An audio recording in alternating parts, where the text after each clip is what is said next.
శివాయ నమః శివాయ శివాయ గురవే నమః.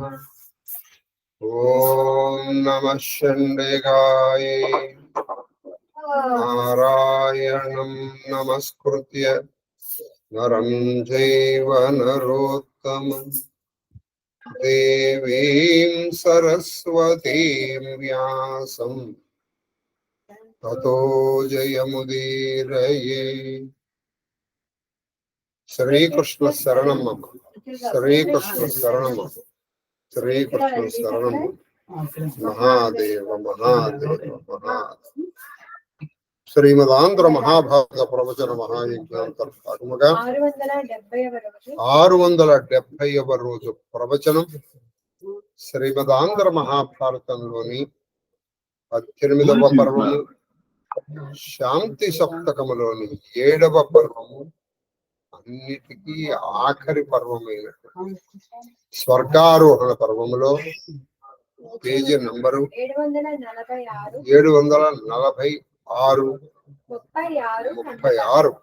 యాక్చువల్ గా మనం 34 దగ్గర ఆపాలి, కానీ కొన్ని కారణాల వల్ల మనం 35 వరకు వెళ్ళాం. ఇవాళ ఖచ్చితంగా 52వ పద్యం దగ్గర ఆపేస్తాం. అప్పటికి 45 పద్యాలు ఉంటాయి. మనకి ఇంకా మిగిలినవి 5 రోజులు, అంటే రోజుకి 9 పద్యాలు చొప్పున పూర్తి. అంటే సోమవారం, వచ్చే సోమవారం, అంటే ఇవాళ బుధవారం కదా, గురు శుక్ర శని ఆది సోమవారం నాటికి పూర్తి. మంగళవారం నాడు మన ఎన్నికల ఫలితాలు. భారత సత్కథ కావ్యాలాప వినోది అయినటువంటి ఆ లలితా పరాభట్టారి గారు, ఆ లలితా మహాత్రిపుర సుందరి ధర్మ అర్థ కామ మోక్షములే చతుర్పాదములుగా కలిగినటువంటి ఆ కామధేను ఈ దేశంలో, ఈ రాష్ట్రాలు ధర్మాన్ని సుస్థిరపరచగలిగినటువంటి వాడు, వాక్ చతురత కలిగినటువంటి వాడు ఈ దేశానికి పాలకులు కాగా, ఈ దేశంలో ఉన్న గొప్పతనం ఏంటంటే we accommodated and assimilated all sorts of people. మీకు మిగతా దేశాల్లో ఉన్నట్టు పరమత సహనము మన దగ్గర లేకపోతే ఇక్కడ అసలు ఇన్ని మతాలు ఉండవు. ప్రపంచంలో ఉన్న ఆల్మోస్ట్ ఆల్ అన్ని మతాలు ఇక్కడ ఉండవు. కాబట్టి ఇంకొక మాటగా మీకు అందరికీ చెప్తాను, మనం ఇది మతమే కాదు, హిందూ మతమే కాదు, ఇది ధర్మం. ఈ ధర్మాన్ని ఎవడో ఒకడో ఇద్దరో రక్షించాల్సిన అవసరం లేదు. పూర్తిగా ఈ దేశం ఇవన్నీ మత పాలకులు ఉన్నప్పుడు కూడా దీన్ని చెనకలేకపోయారు.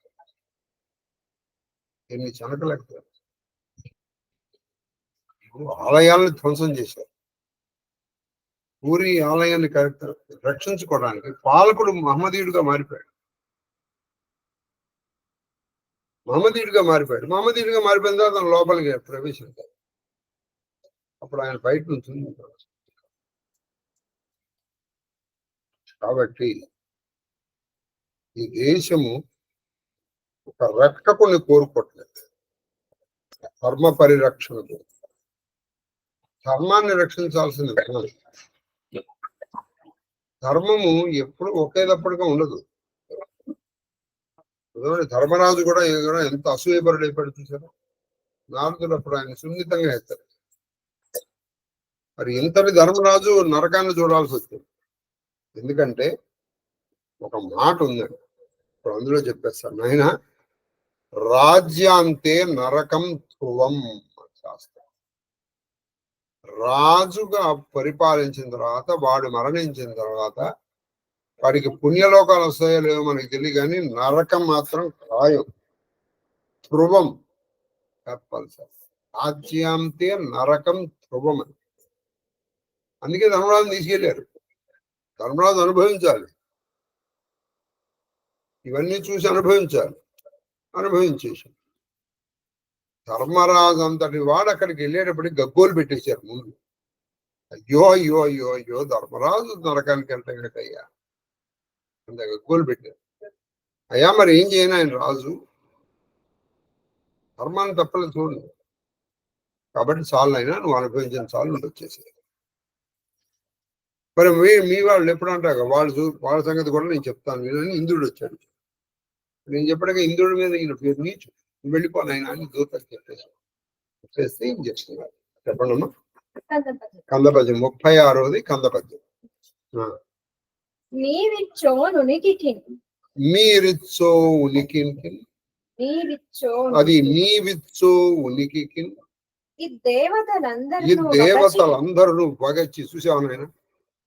ధర్మరాజు అంతటి వారు నరకంలో ఉండేటప్పటికీ ఈ దేవతలందరూ కూడా వగచ్చి బాధపడ్డారు. అంటే వాళ్ళు గగ్గోలు పెట్టేశారు, గుండెలు బాధేసుకున్నారు. ఏమిట్రా ఈ కర్మ, ధర్మరాజు ఏమిటి నరకంలో ఉంటాడు, కొన్ని క్షణాలే అవి. కానీ ధర్మరాజు నరకానికి వెళ్ళటమా, ఏమిటి దేవేంద్ర ఇది, ఏమిటిది అని వాళ్ళు గగ్గోలు పెట్టేశారు, వాళ్ళు బాధపడ్డారు. ధిషాణ గుణ సంభావిత, ఏమి ఆ సంబోధన, ధిషాణ ధీ అంటే మంచి బుద్ధి, సద్బుద్ధి. సద్బుద్ధుల చేత, సద్బుద్ధి ఎవరికైతే ఉందో వాళ్ళ చేత సేవింపబడేటువంటి వాడ. ధిషాణ గుణ సంభావిత అంటే మంచి సద్బుద్ధి ఉన్న వాళ్ళ చేత గౌరవింపబడేటువంటి ఓ ధర్మరాజా, నిన్ను తోడ్కొని పోవచ్చిన వారు. అందుకని వాళ్ళు బాధపడిపోయి వాళ్ళు గగ్గోలు పెట్టేసి వాళ్ళు నిన్ను తీసుకుని వెళ్దామని వచ్చారు. తోడ్కొని పోవటం అంటే ఏంటంటే దగ్గరుండి తీసుకెళ్ళడానికి తోడ్కొని పోవటం అంటారు. వాళ్ళు పెద్దవాళ్ళు అనుకోండి, వాళ్ళని అయ్యా మీరు రండి అని చెప్పకూడదు, మనం వెళ్ళి దగ్గరుండి తీసుకురావాలి. కాబట్టి దేవతలు నిన్ను దగ్గరుండి తీసుకెళ్దామని వచ్చారు. ఇది పుణ్యలోకాలు. కినుకపో విడువవన, ఇప్పటికైనా కోపం వదిలేవయ్యా అంటే ఈయన అనుకున్నాడుగా అబసవాద్యామర్చులు నీచులు అంటున్నాడు. కినుకపోవడం, ఇప్పుడైనా కోపం వదిలేయకూడదు అయినా అన్నారు. తర్వాత కందపద్యం. సిద్ధియు అవ్యయలోక సమృద్ధ, అది సిద్ధియు అవ్యయలోక సమృద్ధ సుఖావాప్తియు, అది సిద్ధియు అవ్యయలోక సమృద్ధావాప్తియు సుఖావాప్తియు శమిత వికృతియు సద్బుద్ధియు ఉదాత్త భంగిని ఉద్భాత భంగిని సిద్ధించను. నీది గుణ విశేషము. చూసారా, నీ యొక్క గుణ విశేషముల మూలంగా సిద్ధించేసింది. ఏమిటి సిద్ధించిందయ్యా నీకు గుణముల్లో? నీ మంచి గుణాలు. చూడండి, ధర్మరాజు తమ్ముళ్ళని రక్షించుకున్నాడు. అప్పుడు ద్వైతవంలో పడి చనిపోయారు, రక్షించుకున్నాడు. ఇప్పుడు నరకాన్ని నుంచి కూడా వాళ్ళు రక్షించుకుంటున్నాడు. ఆల్రెడీ అతను ఉండడం మూలంగా వాళ్ళకి హాయిగా వాళ్ళకి బాధలు పోయినాయి. ఇప్పుడు వాళ్ళని తీసుకుని వెళ్ళిపోతారు. ఏమని చెప్పారని నీకు సిద్ధించింది. ఏమిటి సిద్ధించింది నీకు నీ గుణాల మూలంగా అంటే మొదటి నుంచి రావాలి పద్యం చెప్పమ్మా. ఏమిటి? మొదట సిద్ధి అంటే నీకు అనేకమైన యోగ సిద్ధులు కలిగింది. యోగం అంటే కలయిక. రెండోది అవ్యయ లోక సమృద్ధ వాప్తి. అవ్యయము అంటే తరగనిది.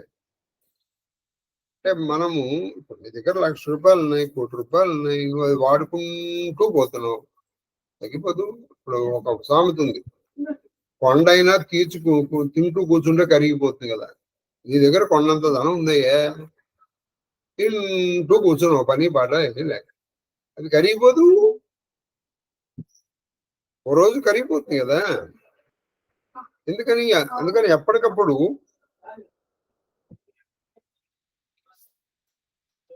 ఎంత తీసావో అంత వేస్తూ ఉంటే అది ఎప్పటికప్పుడు అలా ఉంటుంది. నువ్వు తీయడం కానీ వేయడం లేకపోతే అది పాడైపోతుంది కదా. కాబట్టి అవ్యయమైనటువంటి నువ్వు ఎంత అనుభవించినా అది తరగదు. నీకు తరగని చెరగని పరమం అంటే అదేంటది తథామ పరమం. ఎక్కడ ఇక తరగని స్థితి ఉంటుందో ఆ స్థితి నీకు సిద్ధించింది. అంటే స్వర్గం దాటి, ఇప్పుడు నీకు స్వర్గం కూడా కాదు, దాని పైది స్వర్గం ఉన్నా నీకు ఎన్నోసార్లు చెప్పాం మన భగవద్గీతలో చెప్పుకున్న మాట, క్షీణే పుణ్యలోకం క్షీణే పుణ్యం మత్స్యలోకం విషయం. మళ్ళీ ఎనకొచ్చాడే అనుభవం పొందనాళ్లే. అది తర్వాత శమిత వికృతి, అక్కడ ఏ విధమైన వికారాలు ఉండవు, కేవలం ఆనంద స్వరూపం. ఆనందం అదే స్వాత్మానందం, పరమానందం, బ్రహ్మానందం, నిత్యానందం. ఎప్పుడు కూడా అక్కడ ఎలా ఉంటారంటే నందతి నందతి నందతి, ఆనందము తప్ప అసలు ఇంకోటి లేదా. మనం ఈ స్థితిని శాంతి పర్వం చెప్పుకునేటప్పుడు కొన్ని చోట్ల చెప్పుకున్నాం. అక్కడ రోగాలు లేవు, దృష్టులు లేవు, కోప తాపాలు లేవు, ద్వేషాలు లేవు. అందరూ పరమసుఖంగా పరమానంద భరితులై వాళ్ళల్లో వాళ్ళు రమిస్తూ అటువంటి మహాస్థితి. సద్బుద్ధి, మంచి బుద్ధి అంటే పరమ మంచి బుద్ధి. మంచి బుద్ధి, ఉదాత్తం. ఇవన్నీ నీకు ఎలా వచ్చాయంటే గొప్పగా వచ్చాయి. ఏదో నువ్వేదో బతిమాలితే, నువ్వు చాలా కష్టపడితే చెప్పరా పని రాని పని అని వల్ల ఎంతో ఆదరంతో గౌరవంగా నీకు వచ్చాయి. దీనికి రావడానికి కావాలంటే నీ గుణాలు, నీ గుణ విశేషం వల్ల ఇవన్నీ నీకు సిద్ధించాయి నాయన అని ఇంద్రుడు ధర్మరాజు చెప్పారు. తర్వాత కందభజం యం ప్రాప్య అది యం ప్రాప్య నివర్తంతే తద్ధామ పరమం. అది మన అనుసారం ఏతో వాచ నివర్తంతే తద్ధామ పరమం. ఎక్కడికి వెళితే నువ్వు తిరిగి రావో అదే పరమమైనట్టు స్థానం. నువ్వు ఇంకెక్కడికన్నా వెళ్ళు, స్వర్గం కావచ్చు, నరకం కావచ్చు, ఇంకోటి కావచ్చు, అది నువ్వు వెళితే తిరిగి వస్తావు. అక్కడ భోగలోకాలు కూడా ఉన్నాయి కానీ అక్కడ కొంతకాలం. కానీ ఆ పై స్థితికి నువ్వు వెళ్ళగలిగావు అనుకో, దానికే మనం ఎక్కువగా మోక్షం అని చెప్తూ ఉంటాం. ముక్తి అంటే ఏంటి? విడువద. అంటే మళ్ళీ పుట్టడం చావడం ఇవేవి ఉండదు, అలా నిత్యం అయిపోతారు.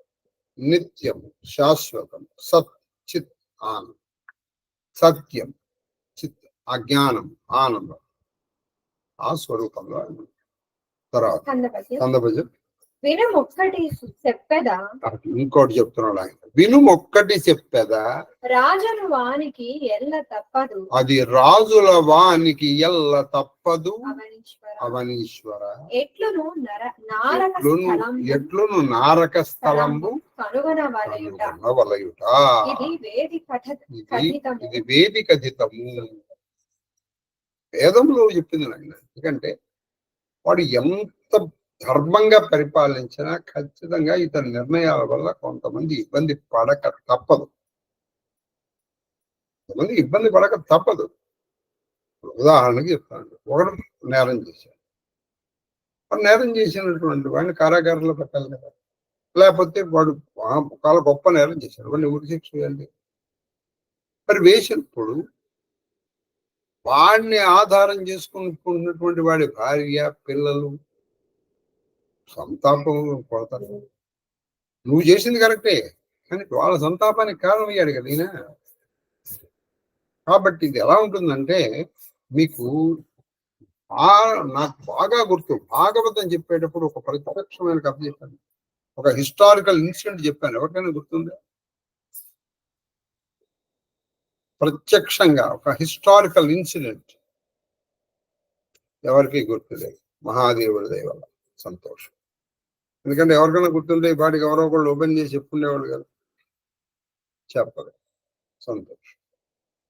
ఎందుకంటే ఇప్పుడు మన ఇంట్లో ఉండే బూజు ఉంటే దులిపేసుకోండి, మనం బూజుతో పెట్టుకుంటాం.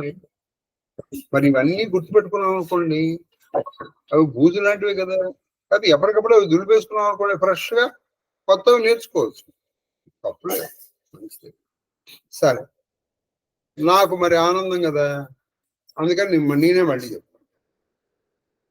ఎందుకని నేనే ప్రశ్న వేసుకుని నేనే ఆన్సర్ చెప్పాలి కదా. మరి చెప్తాను. మనకి ఈ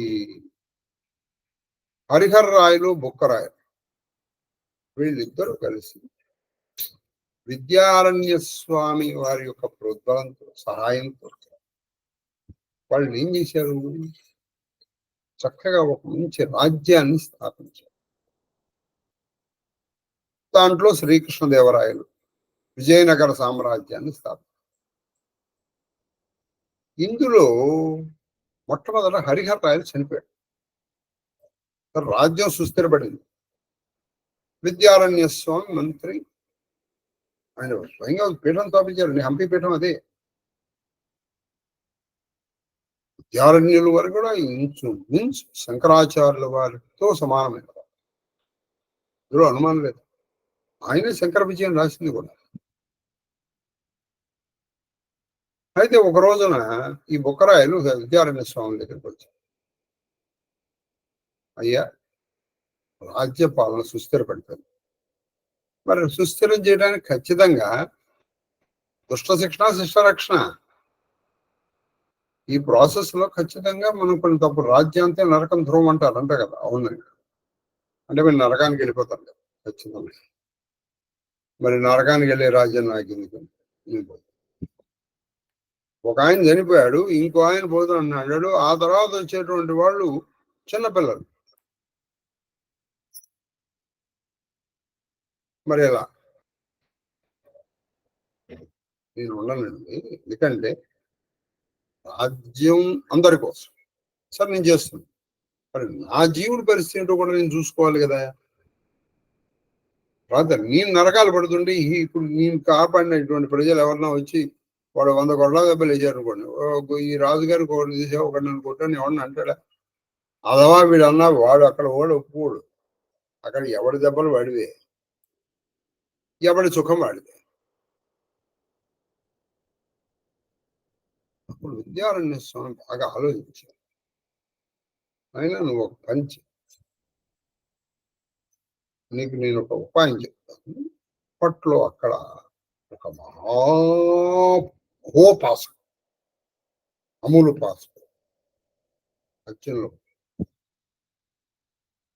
ఆ మహోపాసకుడిని నువ్వు పిలిపించు, లేదా నేను రమ్మన్నా అని చెప్పు. నువ్వు పిలిపిస్తే ఆయన వస్తాడు అడుగుతాను, నేను రమ్మన్నా. నువ్వేం చేస్తావంటే, ఒక రోజు నీ రాజ్య పాలన అంతా అయిపోయిన తర్వాత ఇంటికి వెళ్ళబోతూ ఉండాలి. కొలువు తీపి, కొలువు అయిపోయింది, ఇంటికి అంతఃపురంలోకి వెళ్ళిపోతుంది. ఆయన ఒకసారి ఇలా చూసేసి వెళ్ళిపోయాడు. ఏమవుతుందండి చూస్తే అంటే ఏం జరుగుతుందంటే, అప్పటి వరకు మీరు బాగా గుర్తుపెట్టుకోండి, అందుకే మహానుభావులు బయటికి రావడానికి ఇష్టపడరు. మనకి ఆ గణేష చతుర్థి కథలో కూడా చెప్తారు, ఎవరన్నా ఆ పాపకు దృష్టి పడింది అనుకోండి, విమానం కథలు, ఈ పాపాలన్నీ ట్రాన్స్ఫర్.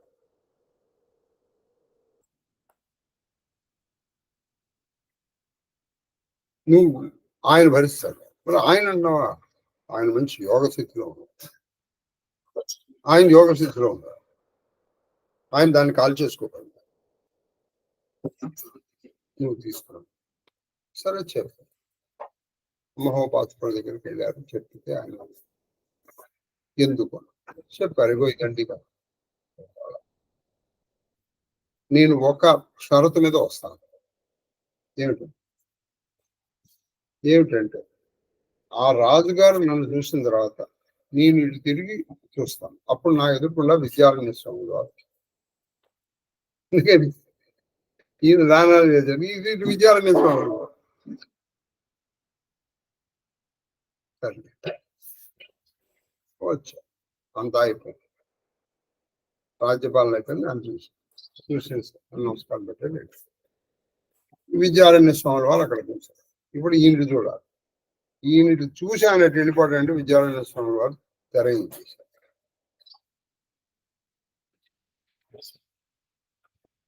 ఆ తర్వాత ఆ మహానుభావుడు ఎంతో తపస్సు చేస్తే కానీ ఆ పాప కొంచెం పోలేదు. నేను ఒక హిస్టారికల్ గురించి చెప్పాను, ప్రత్యక్షంగా జరిగింది. ఎక్కడ మన హంపి విజయనగరం. మీరు ఎప్పుడు హంపి విజయనగరం చూడాలని చూసుకోవచ్చు. ఇక్కడ యంత్ర హనుమాన్ కూడా ఉన్నారు. చాలా మంచి పెట్టండి. కాబట్టి ఇక్కడ ఒక చాలా అదే టెక్నికల్ పాయింట్ చెప్తున్నాను చదువు. నువ్వు నీకు ఎంతటి వాడైనా సరే రాజ్యం నరకం చూడవలసింది. ఒకసారి పాపం నిన్న మీకు పాపాలు చెప్పాను. ఒక ఘోరమైనటువంటి సీన్ని చూడటం కూడా నువ్వు చేసిన పాపం. కాకపోతే నువ్వెందుకు చూస్తావు? అది ఘోరమైనది చూసేటువంటి దుర్యోగం నీకుంది. కాబట్టి ఎంతటి వాడైనా రావాలి. అందుకని నేను ఇక్కడికి తీసుకొచ్చాను. ఎంత నరకం పోవు. అలా నేను అంత ధర్మాత్మ నేను నరకానికి పంపించడం చూడు. ఆ దేవతలకి ఈ మాత్రం నేను తీసుకొచ్చినందుకే వాళ్ళు ఎంతో బాధపడతారు. ఇంకే కొన్ని క్షణాలు నేను ఇక్కడ ఉంచాను. అందుకని ఏం చేసాం మేము, ఇది ఒక కల్పన చేసాం. అంటే పూర్తిగా నరకానికి తీసుకెళ్ళకుండా వీళ్ళు కల్పన చేశారు. అందుకే ఆయన ఒక మాట అడిగాడు, లేకపోతే ధర్మరాజు గారికి నరకం ఏదో స్వర్గం ఏదో తెలియదు. పైగా స్వర్గం ఊర్ధ్వలోకం, నరకం పాతాళం. కాబట్టి అక్కడ ఏం తెలిసారు, ఒక వీళ్ళు సృష్టించారు. భీమార్జున రాదేవులు, వైతాళుడు, ఇవన్నీ చూసి కొంతసేపు ఈయన కలబరపడేటట్టు చేశారు. కలబరపడి ఈయన చేసి నా కాస్త పాపాలు కూడా పోయింది. చెప్పండి. శేషపద్యం విన్నారా? ఇందాక పద్యం విన్నారు. ఎంతటి రాజైనా నరకం చూడక తప్పదు. అందుకే నేను తీసుకోవచ్చు. కాబట్టి నేను ఇప్పుడు మీ భీమార్జునుల గురించి చెప్తున్నాను. పుణ్యంబులు పాపములు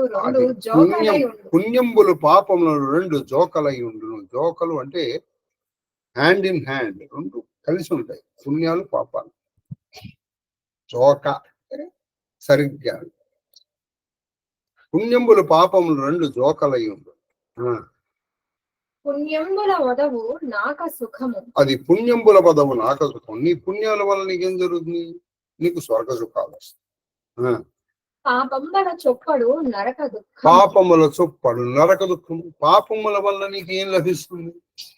చొప్పడు నరక దుఃఖం. నరకంలో పడేటువంటి దుఃఖం నీకు వస్తుంది. స్వర్గంలో సుఖము నీకు పుణ్యం వల్ల వస్తుంది. నరకములో దుఃఖము నీకు పాపం వల్ల వస్తుంది. సరేనా? విను విను. మున్ను నాకంబు సుఖము అనుభవించినట్టి అతడు. అది విన్ను. మున్ను ఇక్కడ చాలా ధర్మ సూక్ష్మం చెప్తున్నాడు. మున్ను నాకంబు సుఖంబు అనుభవించినట్టి అతను పదం పడి అధిక నారక పీడ అనుభవించి. ఇప్పుడు పుణ్యాలు పాపాలు ఇద్దరు కూడా బ్యాలెన్స్ గా జరిగా 50% చేయరు కదా. ఈ ప్రపోర్షన్స్ మారుతాయి కదా. ఇప్పుడు ఉదాహరణకు ఒకడు 90, అంటే మనకి ఎక్కువ ఈ చేయకుండా మన దీంట్లో ఒకడు 90 పాపాలు చేశాడు, 10 పుణ్యాలు చేశాడు. ఇంకొకడు 10 పాపాలు చేశాడు, 90 పుణ్యాలు చేశాడు. అంటే మనం రెండే తీసుకుందాం. అప్పుడు ఏం జరుగుతుంది? వీడి పుణ్యం తక్కువ, ఎందుకని వీడు 10 పుణ్యాలు చేశాడు, 90 పాపాలు చేశాడు. అందుకని వీడు మొదట ఎక్కడికి తీసుకెళ్తారు? స్వర్గానికి తీసుకెళ్ళి ఆ 10% పుణ్యములు అనుభవించే వరకు కూడా అక్కడ స్వర్గ సుఖాలు అనుభవిస్తారు. ఆ తర్వాత వీడు 90 పాపాలు చేశాడు కదా, ఎక్కువసేపు అంటే ఎక్కువ కాలము వీడిని నరకంలో తోసేస్తారు. ఇప్పుడు ఇంకో కేసు తీసుకున్నాం, ఏది 90 10. ఇప్పుడు వీడిని ఏం చేస్తారు? మొట్టమొదట నరకానికి తీసుకెళ్తారు. ముందర ఈ నరకంలో అనుభవించేస్తారు. ఆ తర్వాత ఎక్కువ కాలము లేదా పర్మనెంట్ గా స్వర్గ సుఖాలు అనుభవించడానికి అక్కడికి తీసుకెళ్తారు. ఇప్పుడు మీకు అర్థమై ఉండాలి. ఏమన్నా అర్థమైందే? ఏదైనా చిన్న విషయం పట్టుకున్నారు? దుర్యోధనుడు కూడా కొన్ని పుణ్యాలు చేశాడు, కానీ అవి తక్కువ. అందుకని వాడి ముందర స్వర్గానికి తీసుకెళ్లారు. ఆ కాస్త అనుభవిపోగానే వాడిని తీసుకొస్తారు. కర్ణ, భీమార్జున, నకుల, సహదేవులు, ద్రౌపది కొంచెం పాపాలు చేశారు, అందుకని వాళ్ళ ముందర ఇక్కడికి తీసుకొచ్చారు. కాబట్టి ధర్మరాజుతో సహా తీసుకొచ్చి ఇప్పుడు వాళ్ళని అక్కడికి తీసుకెళ్ళిపోతారు. ఇది ధర్మశం. పాప పుణ్యముల యొక్క నిష్పత్తిని బట్టి పాపము పుణ్యం. ఇప్పుడు పుణ్యం తక్కువ పాపం ఎక్కువ చేస్తే వీళ్ళు ఏం చేస్తారు? ముందర పుణ్యానుభవం చేసేయడానికి తీసుకెళ్ళిపోతారు. తర్వాత పాపానుభవం ఎక్కువసేపు. ఇప్పుడు అదే పాపము తక్కువ పుణ్యం ఎక్కువ చేసినటువంటి వాడిని ఏం చేస్తారు? ముందర ఈ పాపం అనుభవించారు. ఏది తక్కువగా ఉంటుందో ముందర అక్కడికి తీసుకెళ్తారు. అదే చెప్తాను. చదువమ్మా, ఇంకొకసారి చదువు. అది మున్న నోకంబు సుఖంబు వచ్చిన బట్టి ఎదురు అంటే ముందరే స్వర్గ సుఖాలు అనుభవించిన వాడు పదం పడి అధిక నారక పీడ అనుభవించాడు. ఎక్కువసేపు, ఎక్కువ కాలము, ఎక్కువ రోజులు నారక పీడ అనుభవించాడు. అంటే వాడు అక్కడ రోజులు అనుకో, ఇక్కడ 10 రోజులు ఉండాలి అంటే 7 పుణ్యాలు. వాడు పుణ్యం తక్కువ చేశాడు, అందరూ అక్కడ చేశాడు. తర్వాత మున్ను నారక దుఃఖమున పడ్డవాడు, అది మున్ను నారక దుఃఖమున పడ్డవాడు అనంతరము నాక సుఖము అదే ముందర నరక పీడలు పడినటువంటి వాడు ఆ తర్వాత స్వర్గ సుఖాలు అనుభవిస్తాడు. స్వర్గ సుఖాలని పొందగలుగుతారు. అక్కడ అనుభవం అంటే ముందర వీళ్ళు ఏం చేస్తారంటే ఆ సుఖము గాని దుఃఖము గాని ఏది తక్కువగా ఉందో చూస్తారు, అది అనుభవించేస్తారు. ఎక్కువగా ఉన్నది తర్వాత తీసుకెళ్తారు. అది వాళ్ళని, దాన్ని ఇప్పుడు మనం ఇంటర్ప్రిట్ చేయాల్సిన అవసరం లేదు. అదేంటి వాళ్ళు అలా ఉంటుందండి, ఆ ముందర సుఖం అనుభవించిన తర్వాత హాయిగా ఉంటుంది కదా అని ఇప్పుడు మనం ఏదైనా చెప్పాం అనుకోండి. మీరు యమధర్మరాజు అయినప్పుడు ఆ పని, మీరు యమధర్మరాజు ఇంద్రుడు అయితే ఆ పని అప్పుడు రాజ్యాంగాన్ని మార్చారు. ఎలాగో ఇప్పుడు మన వాళ్ళు రాజ్యాంగాన్ని మారుద్దాం అనుకుంటున్నారు. అది అల్ప పుణ్యుడు అంటే పుణ్యములు తక్కువ చేసిన వాడు. అది తొలి అమరతా సుఖము గైకొని మరియు దుఃఖమును అంటే తక్కువ పుణ్యాలు చేసిన వాడు మొట్టమొదటగా తొలి అమరతా సుఖములు అంటే అమర లోకంలో ఉండేటువంటి ఆ సుఖాలు పొందుతాడు. ఆ తర్వాత ఇక్కడికి వచ్చేస్తాడు, నరకానికి వచ్చేస్తాడు. భూరి పుణ్యుడు అంటే ఎక్కువ పుణ్యములు చేసిన వాడు. అది మునుమును ఘోర నిరయతానల ఉంది. ఘోరమైనటువంటి నిరయము అంటే నరకం యొక్క అనలము అంటే పంట, అంటే నరకములో ఉన్నటువంటి నిరయ యాతనల అంటే నరక యాతనలు అనుభవించి ఎక్కువ పుణ్యాలు చేసిన వాడు. వెండి సౌఖ్యం సౌఖ్యాన్ని అది సంగతి. దీన్ని బట్టి ఇప్పుడు మనం చేసినటువంటి పాప పుణ్యాలని అనుసరించి మన ముందర ఎక్కడో ఒకటి తీసుకెళ్ళాలి. అది తర్వాత కందపద్యం. ఇట నేను నిన్ను పుట్టించుట ఉత్తర కాల దివ్య సుఖ సంగమ. అది ఉత్తర కాల దివ్య సుఖ సంగమ, సంఘటనకు కాదే. అయినా ఇక్కడికి నేను ఎందుకు పంపించానంటే ఇక్కడికి వచ్చి నువ్వు ఈ కాస్త అనుభవించేసావు అనుకో, నువ్వు కొంతసేపు అనుభవించగలుగుతున్నారు. ఇక్కడ వైతరిని దాటేటప్పుడు ఆ దుర్గంధం భరించలేక, ఆ కేశములు అస్థి నడవలేక వీళ్ళని చూసి బాధపడి ఇవన్నీ కొంచెంసేపు అనుభవించావు కదా. ఆ తర్వాత ఉత్తరము అంటే తర్వాత నువ్వు శాశ్వతంగా హాయిగా పుణ్యలోకాలకు వెళ్ళటానికి నిన్ను పంపించాను ఆయన. అంతే తప్పితే ఉత్తర లోకాలు నీ కటకట పడుటకు దీని తెలుపగా రావను. నువ్వు ఏం చేస్తున్నావు? చాలా కటకట పడుతున్నావు. నీచులు ఇది ఇది అని నువ్వు చాలా ఆందోళన పడిపోతావు. నీకు అందుకని చెప్పాల్సి వచ్చింది. ఇన్ని విషయాలు నీకు నేను ఎందుకు చెప్పాల్సి వచ్చిందంటే దీని మూలంగా చెప్పాలి. శీసపద్యం. కర్ణుడు ఉత్తమ సిద్ధి కాంచి వెలింగాడు. ఆయన చెప్పేస్తున్నాడు. ఆయన నువ్వేం దిగులు పడక, ఎవరెవరు ఎటువంటి చెప్పాడు. కర్ణుడు ఉత్తమ సిద్ధి కాంచి వెలింగాడు. అయిపోయింది. కర్ణుడు చేసిన పాపాలు పోయినాయి. ఆయన ఉత్తమమైనటువంటి సిద్ధి పొంది ఆయన వెలిగిపోతాడు. అయిపోయింది. ఆయన చేసిన పాపం ఏదో ఉందో అది పోయింది. మహాభుజునకునై కరంపు దుఃఖంతో నీవు ఆ మహాభుజుడైనటువంటి కర్ణుడి గురించి నువ్వు చాలా బాధపడుతూ ఉంటావు. చాలా ఎక్కువగా బాధపడుతుంది. కాబట్టి నువ్వు కర్ణుడి గురించి దిగులు పడమని. ఆయన హాయిగా ఉత్తమ లోకాలకి వెళ్ళిపోయాడు. అయిపోయింది. అక్కడ అనేటప్పటికి లేడు. అక్కడ కర్ణుడు వెళ్ళిపోయాడు. అది తుదిముట్టి ఉన్నాడితడు నిజోజ్వల స్థానం. తుదిముట్టి ఉన్నాడు, వెళ్ళిపోయినాడు. ఆయన ఉజ్వలమైనటువంటి స్థానానికి చేరుకున్నాడు. అయిపోయింది. వెళ్ళిపోయాడు కర్ణుడు.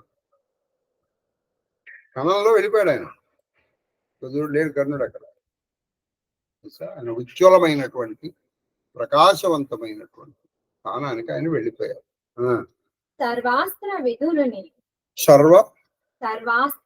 సర్వాస్త్ర విధుని ఆ జలజాప్త నందను కనుగొని చిత్తంబు ఇదిగో చూడు, సర్వాస్త్ర విధుడు, అనేక అస్త్రములు శస్త్రములు తెలిసినటువంటి వాడు ఆ జలజాప్త నందనుడు. జలజాప్తుడు అంటే సూర్యుడు. ఆ సూర్యుని యొక్క కొడుకు అయినటువంటి అదిగో ఆ కర్ణుని చూసి నీ మనసులో ఉన్న కలవరపాటు తీసేయి, పక్కకి కూలిపడు అని ఆయన ఎంత ఉత్తమ స్థానంలో ఉండి ఏ పుణ్యలోకాల్లో ఉన్నాడో చూపించేశాడు ఇంద్రుడి. ఈయన ఇక్కడ ఉన్నారు. ఇక్కడ ఆయన అక్కడ ఉన్న ఆయన్ని నేను చూపించేశాడు. చూసావా? ఆయన అంత ఉత్తమ స్థానంలో ఉన్నాడు. తర్వాత అనిల నందనుడు అర్జునుడు నకులుండు సహదేవుండును భవత్ సైన్య రూపవర్తి సర్వమహీపతి వర్గమును ద్రౌపదీయులు రాజవర్య దీప్త నిజధామ సంప్రాప్తి తేజవ. దీప్త అంటే వెలుగుతో నిండినటువంటి నిజధామములు, వాళ్ళ స్థానములుకి దీప్త నిజధామ తేజమలరి. ఇప్పుడు వాళ్ళ శరీరం ఎంతో తేజస్సుతో ఉండి తేజోవంతమైనటువంటి ఆనందకరమైనటువంటి, ఎక్కడ ఏ రోగము రోష్టు లేని పరమాహ్లాదకరమైనటువంటి లోకాల్లో వీళ్ళందరూ ఉన్నారు. ఎవరెవరు? భీముడు, అర్జునుడు, నకులుడు, సహదేవుడు, ద్రౌపది, అంతో పాటు ద్రౌపదీయుడు, నీ తరఫున యుద్ధం చేసినటువంటి వాళ్ళందరూ కూడా నీ బంధువులు. నువ్వు బంధు మిత్ర పుత్రులు అందరూ కూడా అదిగో అక్కడ ఉన్నారు, వెళ్ళిపోయారు. చూడు వాళ్ళు ఎంత తేజోవంతమైనటువంటి శరీరాలతో ఉన్నారో చూడు. వాళ్ళు ఎంత మహితోన్నతమైనటువంటి దృఢకాయులై ఆనందము తప్ప అసలు అన్యము లేనటువంటి స్థితిలో వాళ్ళు ఉన్నారు, వెళ్ళిపోయారు. ఉండంగా చూచి వాళ్ళు అలా ఉండంగా చూసి నువ్వు సమ్మోదయితుడు. ఇప్పుడు నువ్వు ఆనందంగా. ఎందుకని ఈయన ఎలా ఉన్నాడంటే తమ్ముడు సుఖంగా ఉంటే తను సుఖంగా ఉంటాను. ఇలా ఉన్న అన్నయ్యలు ఉండాలి. అలాగే తమ్ముళ్ళు కూడా అన్నయ్య గురించి పాటుపడాలి. మరి వాళ్ళు కూడా అన్నగారి మాట నువ్వు ఇచ్చావే నీ ఎందుకు రావాలన్న సభ జూదం ఆడితే నేను వ్యవసాయం లేదు అని అనలేదు. ధర్మానికి నిలబడి వాళ్ళు కూడా అలాగే ఆయన చెప్పినట్టు వాళ్ళు అన్న మాట ఎప్పుడు దాటలేదు. అన్న మాట జవదాటలేదు. అన్న మాట జవదాటలేదు, అన్నగారి మాట జవదాటలేదు. అది సార్. ఇంకా అంటే అన్నగారు అన్న మాటను కూడా వాళ్ళు చదువుతారు. సరేనా? అలా వాళ్ళు వెళ్ళారు. తర్వాత ఆటలు దైవ విహిత మగుట దైవ విహిత మగుట తప్పింపరాకున్న ఎట్టి అల్ప దుఃఖము అనుభవించి ఆయన అది దైవ విహితము విధి అలా రాసింది. పైగా దాన్ని తప్పించలేము. కాబట్టి కొంచెం సేపు కొన్ని క్షణాలు అనుకోవచ్చు, నిమిషాలు అనుకోవచ్చు, నువ్వు దుఃఖాన్ని అనుభవించేసావు, అయిపోయింది. నీ పాప ప్రక్షాళన అయిపోయింది. అంటే రాజుగా నువ్వు చేసిన నిర్ణయాలు కావచ్చు, ఇంకోటి కానీ ఆ పాప ప్రక్షాళన అయిపోయింది. కాబట్టి ఇప్పుడు పద మన స్వర్గానికి వెళ్ళిపోదాం. ఇంకా ఇట సుఖంబులే పారా తోడ విహారణం వనర్పు ఏ విధమైనటువంటి మాలిన్యము లేని చరిత్ర కలిగిన ధర్మరాజ హాయిగా స్వర్గంలో ఆ నందనోద్యానము, ఆ ఉద్యానవనంలో, ఆ భవనాల్లో ఆ అనేక మంది సిద్ధ సాధ్య ముని బుర్ర వీళ్ళందరి మధ్య అన్ని రకాలైనటువంటి సుఖాలు అనుభవించు.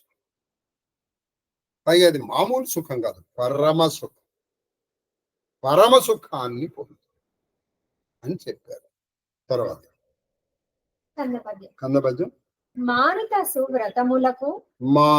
సువ్రతములకు అంటే మానితము గౌరవింపదగినటువంటి మంచి వ్రతములకు, దాన కరణములకు అంటే దానములు చేసేటానికి, దాన కరణములకు నువ్వు మంచి గొప్పవైనటువంటి ఎన్నో వ్రతాలు చేసావు.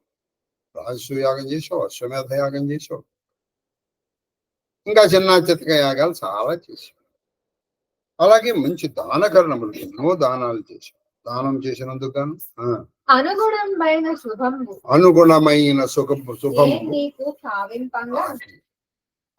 దానికి అనుగుణమైనటువంటి సుఖము నేను నీకు కల్పించడానికి, ఇవ్వడానికి ఉజ్వల వృత్తిన్ పరకు కౌరవ ముఖ్య.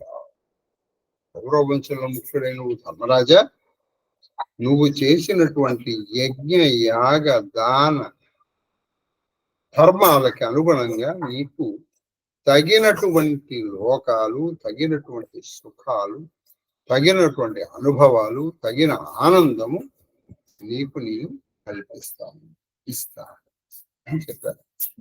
తర్వాత తేటగీతి రాజసూయ అశ్వమేధాత్వరముల చూడండి. రాజసూయ అశ్వమేధాత్వరముల సంచితంబులైన ఉదాత్త లోకంబులు అనుభవింపుము. అనుకోండి. రాజసూయ యాగం చేసిన వాళ్ళు, అశ్వమేధ యాగం చేసినటువంటి వాళ్ళు ఏ గొప్ప గొప్ప లోకాలకి, పుణ్యలోకాలకి వెళ్తారో అటువంటి లోకాలకి, ఉదాత్తమైనటువంటి లోకాలకి అనుభవించు. ఆ లోకాల్లో ఉన్న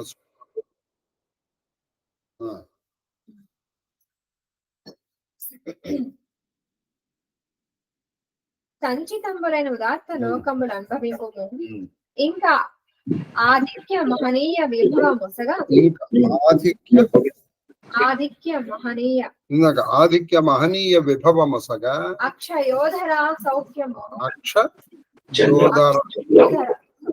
అక్షయోధరా సౌఖ్యము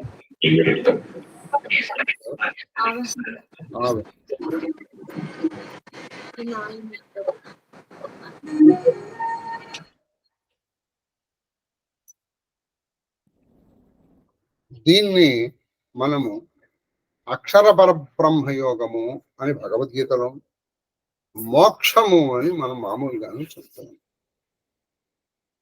కాబట్టి ఇక్కడ ఏం చెప్పారంటే, నాయన ఇక నువ్వు అనుభవించాలి.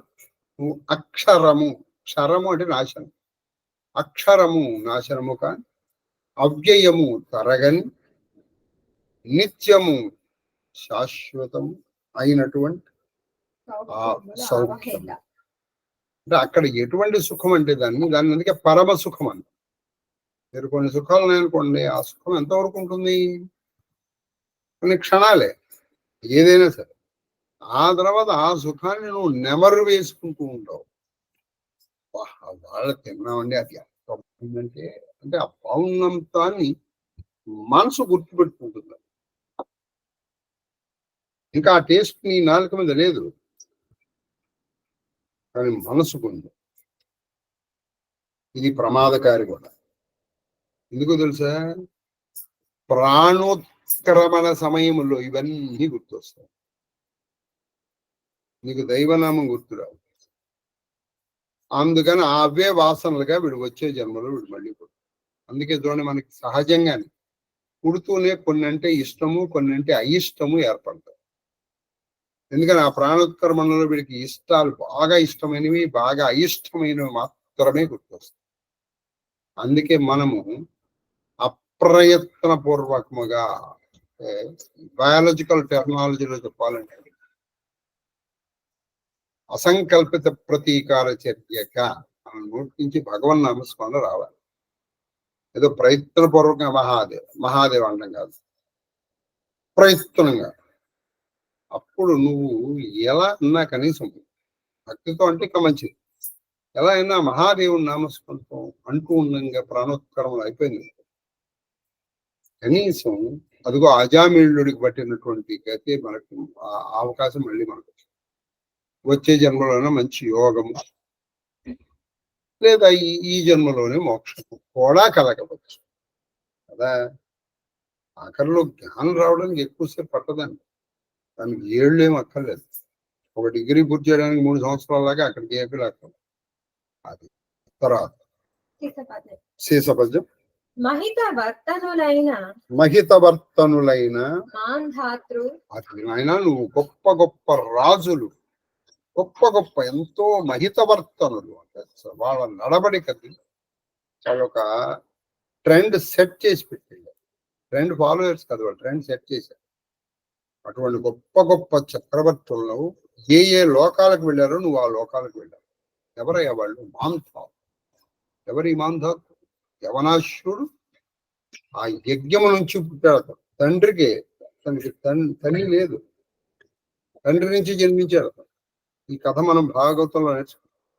అప్పుడు ఇంద్రుడు ఏం చేశాడు? తన చూపుడు వేలుతో ఇచ్చి ఆయనకి చూపుడు వేలు నుంచి ఆయనకి పోషణ శక్తిని ఇచ్చాడు మాంధాత్. ఆ మాంధాత్ స్థాపించిన లింగమే కేదార ఘాట్ లో మనము నిత్యము అర్చన చేసుకునే కేదార ఘాట్ లింగం.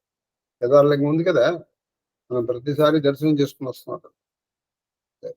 తర్వాత అలాగే నలుడు ఆనుభావు, ఆయన సొంత ఒక కజిన్ మూలంగా ఓడిపోయి ఎంత ఇబ్బంది పడ్డాడండి. అసలు ఆయన పడినటువంటి ఇబ్బంది ధర్మరాజు ఎక్కడ పడ్డాడండి. విచిత్రం ఏంటంటే ఆయనకి ఆయన భార్య కూడా ఒకే వస్త్రం. ఈవిడ లోపల ఉంటే ఆయన బయటకు వెళ్ళి అది కట్టుకుని వెళ్ళేవాడు. ఆవిడ బయటకు వెళ్ళాలంటే ఈయన లోపల ఉండేవాడు. ఇంత ఇబ్బంది పడ్డాడు.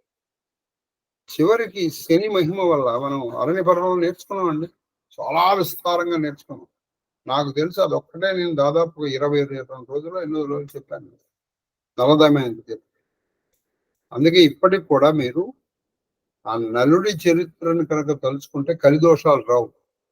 కర్కోటకస్య నాగస్య దమయంత్య నలస్య చ ఋతుపర్ణస్య రాజేర్షే కీర్తనం కలినాశనం. కర్కోటకుడు అనేటువంటి నాగము, ఆ నాగం ఇంకొక ఉపకారం చేసింది, మీకు గుర్తుందో లేదో. అప్పుడే మీకు ఒక వ్యాకరణ విశేషం కూడా చెప్పాను. ఒక పదమును నామవాచకంగాను క్రియగాను ఎలా వాడచ్చో చెప్పాను. గుర్తుందా ఎవరికైనా? మీరు అనుకున్నది ఈ అరణ్య పరంలో చెప్పింది ఇప్పుడు స్వర్గ ఆరోహణల పరంలో చెప్తే ఎవరికి గుర్తుంది? నీకంటే పని పాట లేదు కాబట్టి నువ్వన్నీ గుర్తుపెట్టుకుంటావు. మా సంసారం, ఉద్యోగం, పోషణం, మమ్మల్ని మేము పోషించుకోవాలి, నిన్ను మేము పోషించాలి, అంటే నన్ను పోషించాలి. అందుకని అది జగద్విదితం, మీరు నన్ను పోషిస్తున్నారు అన్నటువంటి. ఇందులో దాపరికం ఏముంది? పోషించాలి. పోషించాలంటే ఏంటి? డబ్బులు కావాలి. మరి మాకు అన్ని పనులు ఉన్నాయి, ఇవన్నీ ఉండగా అది గుర్తుందా, ఇది గుర్తుందా అంటే ఎలా గుర్తుంటాయో అని మీరు అనుకోవచ్చు, అనొచ్చు కూడా, తప్పేముంది అందులో. అందుకే నేనే గుర్తు చేస్తాను. అక్కడ కర్కోటకుడు అనేటువంటి రాజు ఏం జరిగింది? వాడు నాగము మంటల్లో చిక్కుతుంది. విచిత్రం. నలుడు వెళ్ళి రక్షించాడు. అప్పుడు కర్కోటకుడు చూశాడు. అప్పటికి తన అరణ్యంలో ఉన్నాడు. ఏమయ్యా, నువ్వు నన్ను రక్షించావు, నేను నీకు ఉపకారం చేస్తాను, చెయ్య. ఏ ఉపకారం చేస్తుంటే, ఓ పని చెయ్యి, నువ్వు అక్కడ నుంచో, అక్కడి నుంచి ఇక్కడికి అది సంస్కృత భారతంలో అయితే కరెక్ట్ గా వస్తుంది. అందుకే ఎర్ర ప్రగడ వాళ్ళు దాన్ని స్కిప్ చేశారు. అందుకే సంస్కృత భారతంలో ఉన్నది కూడా చెప్పారు. ఇక్కడ కొన్ని కొన్ని ప్రయోగాలు ఆ భాషలోనే బాగుంటాయి, ఇంకో భాషలో మనం దాన్ని తర్జుమా చేయలేం. ఉదాహరణకి తెలుగులో ఉందనుకోండి, 1 2 3 4 5 7 ఏడారా అనొచ్చు. ఇదేదైనా ఇంగ్లీష్ లో చెప్పి 7 అంటే 7 చేయి అంటే అనలేమా? ఎందుకంటే మనకి తెలుగులో 7 అనేటువంటిది ఒక నామవాచకం. అది క్రీగా వెళితే 7 అంటే క్రై, ఏడవడం అనే అర్థం వస్తుంది. కరెక్ట్ గా సంస్కృతంలో కూడా ఇలాంటి అర్థం వచ్చింది. నువ్వు 10 అడుగులు వేసి నా దగ్గర రా అన్నాడు కర్త. వచ్చాడు. 1 2 3 4 5 6 7 8 9 10. ఈయన దశ అనేటప్పటికీ కర్కోటకుడు తన పడగ ఇలా పెట్టి పట్టుకొని కాటేశాడు. కాటేయడం ఏమిటి? ఈయన పాపం అందవిహీనంగా దేశాడు. విషం బాగా ఎక్కేసి, విషం బాగా ఎక్కేసి ఎవరికి? ఆ కర్కోటకుడు విషం ఎక్కేసి నల్లగా తయారైపోయి, హైట్ కూడా తగ్గిపోయి, ముఖం అంతా వికారం అయి, ఏమిట్రా నాయన నువ్వు నాకు ఉపకారం అంటే, దీనివల్ల నీకు ఉపయోగం ఉంటుంది. ఎందుకని ఈయన్ని గుర్తుపట్టకూడదు వాళ్ళు. భార్య దూరం అయిపోయింది, ఇప్పుడు ఈయన్ని గుర్తుపట్టారనుకో, శత్రువులు వచ్చి ఈయన్ని దండిస్తారు. ఈయన్ని గుర్తుపట్టకుండా చేశాడు. ఆ కథం అంతా విన్నాను. దశ అంటే సంస్కృతంలో కాటే అని అర్థం. కాట్ వే, బైట్, ఇంగ్లీష్ లో bite, bite, bit, bitten, V1 V2 V3. దశ అంటే కాటేయ, పట్మని కాటే, అది ఉపకారం. అందుకే కర్కోటకుని తెలుసుకోవాలి రోజు పొద్దున్నే లేవు. కర్కోటకస్య నాగస్య దమయంత్య నలస్య చ ఋతుపర్ణస్య, ఋతుపర్ణుడు ఏం మహానుభావుడు అండి, ఎంత ధర్మం అండి. అక్కడ నలుడికి ఋతుపర్ణుడికి మధ్య సంభాషణ మీకు చెప్పాను. ఇవన్నీ చెప్తే ఇప్పుడు మళ్ళీ ఆ కథ చెప్పాలి. కాబట్టి ఆ ఋతుపర్ణుడు వీళ్ళని కనుక పొద్దున్నే లేవగానే కీర్తిస్తే కలిన ఆశనం, ఈ కలి బుద్ధులు మనలో పుట్టవు. కాబట్టి ఈయన ఇంద్రుడు చెప్తున్నాడు, మాంధాతుడు, నలుడు, హరిశ్చంద్రుడు. ఏమి హరిశ్చంద్రుడు అన్న మాట సత్యం అని కదా. ఒక్కటి పట్టుకోండి, ఇది మీకు ఎన్నోసార్లు ఇవ్వాలి. సత్యేంద్రుడికి చాలా కొన్ని దుర్గుణాలు ఉన్నాయి, కానీ అది ఒక లక్షణం సత్యం. దానివల్ల అతను తరించిపోయాడు. మీరు ఏదైనా చేయండి, ఒక్కటి పట్టుకోండి చాలు, అన్ని చేయలేము.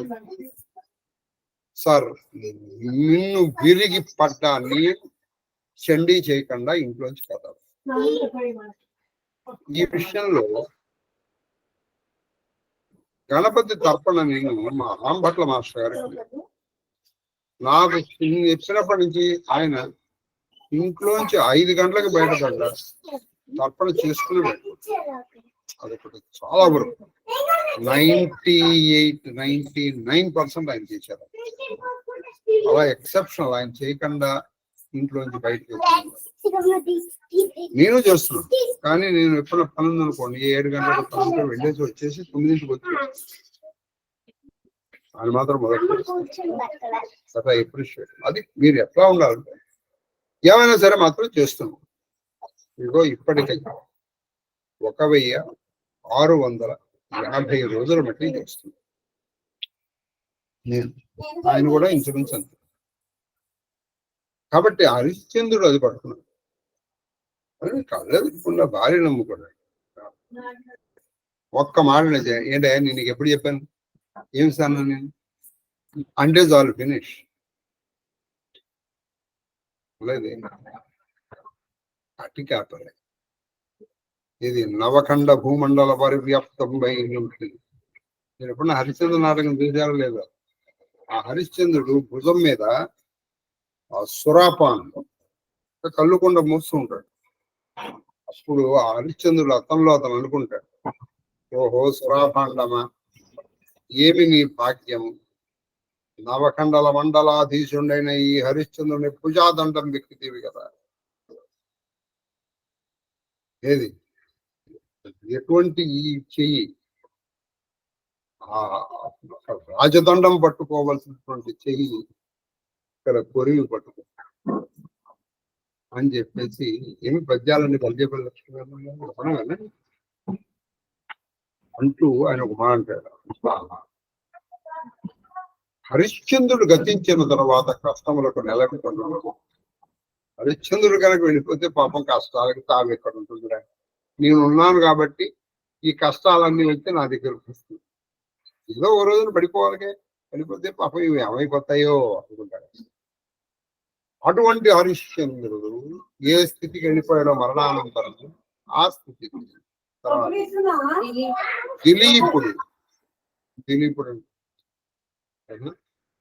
దిలీపుడు కొడుకే రఘు. ఆ రఘువంశమే ఇప్పుడు రాముడు సాక్షాత్ నారాయణుడు, కానీ రామవంశం అంటల్లా. ఇప్పుడే రామాయణ కల్పవృక్షం తీసుకొని ఇచ్చాడు చిరంజీవి సుబ్రహ్మణ్యం. అందులో ఒక మాట ఉంటుంది, ఆ రాజులందరూ నారాయణ స్వరూపులు. ఆ ఇక్ష్వాకు వంశంలో ఉన్నవాళ్ళు రాముడు కాదయ్యా, ప్రతివాడు ఒక నారాయణ స్వరూపుడే. ఆ రాజులందరూ, ఆ ఇక్ష్వాకు కులంలో ఉన్న వాళ్ళందరూ కూడా నారాయణ స్వరూపుడు. ఇందులో పెద్దవాడు దిలీప్, ఆయనకి ఒక చిన్న శాపం వల్ల సంతానం కలగకపోతే నందిని, అయినా నువ్వు దీన్ని జాగ్రత్తగా కలుపుతావు, ఈ పరీక్ష చేయడానికి ఒక పులు వచ్చింది, అది తినేస్తా. అమ్మ నువ్వు తినబాక, నన్ను తిను కావాలి. నువ్వు రాజా ఏం పిచ్చివాడివా నువ్వు, కావు కోసం నీ ప్రాణాన్ని పోగొట్టుకుంటానన్నా. లేదమ్మా ఇది మామూలుగా.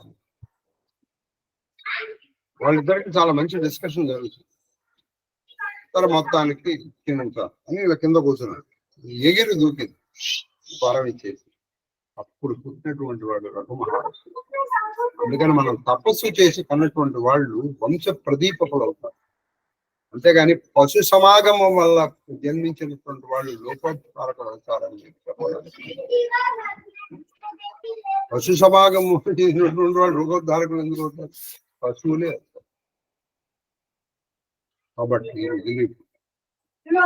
కాబట్టి ఇప్పుడు మీకు ఒక చిన్న హాస్య సన్నివేశం. పరమానందయ్యులు వారు వాళ్ళ శిష్యులకు చెప్తున్నాడు, దిలీపానంతరం రాజ్యే అని. ఇది వాళ్ళ శిష్యుడు చదివాడు. దిలీపానంతరం రాజ్యే శమ్యదన్ని ప్రదక్షిణం. పరమానంద నీకు దీని అర్థం నాకు అర్థమైంది. అలా దిలీపానందరంలో లీ తీసేశాడు. దీపానంతరం రాజ్యం, అందరూ దీపాన్ని వెలిగించే రాజు ఆ వెలిగించిన దీపాన్ని తన్ని ప్రదక్షిణ చేశాడు అని చెప్తాడు. ఆ పరమానంద రాజుగారు దీపం వెలిగించడం ఏంటి, దాన్ని తనడం ఏంటి, ప్రదక్షిణం చేయలేదు పరమానంద కాబట్టి దిలీప్ దుష్యంతుడు దీనంత ఆ దుష్యంతుడు కొడుకే భరతుడు. ఆ భరతుడు పాలించిన దేశం కాబట్టి ఇది భారతదేశం.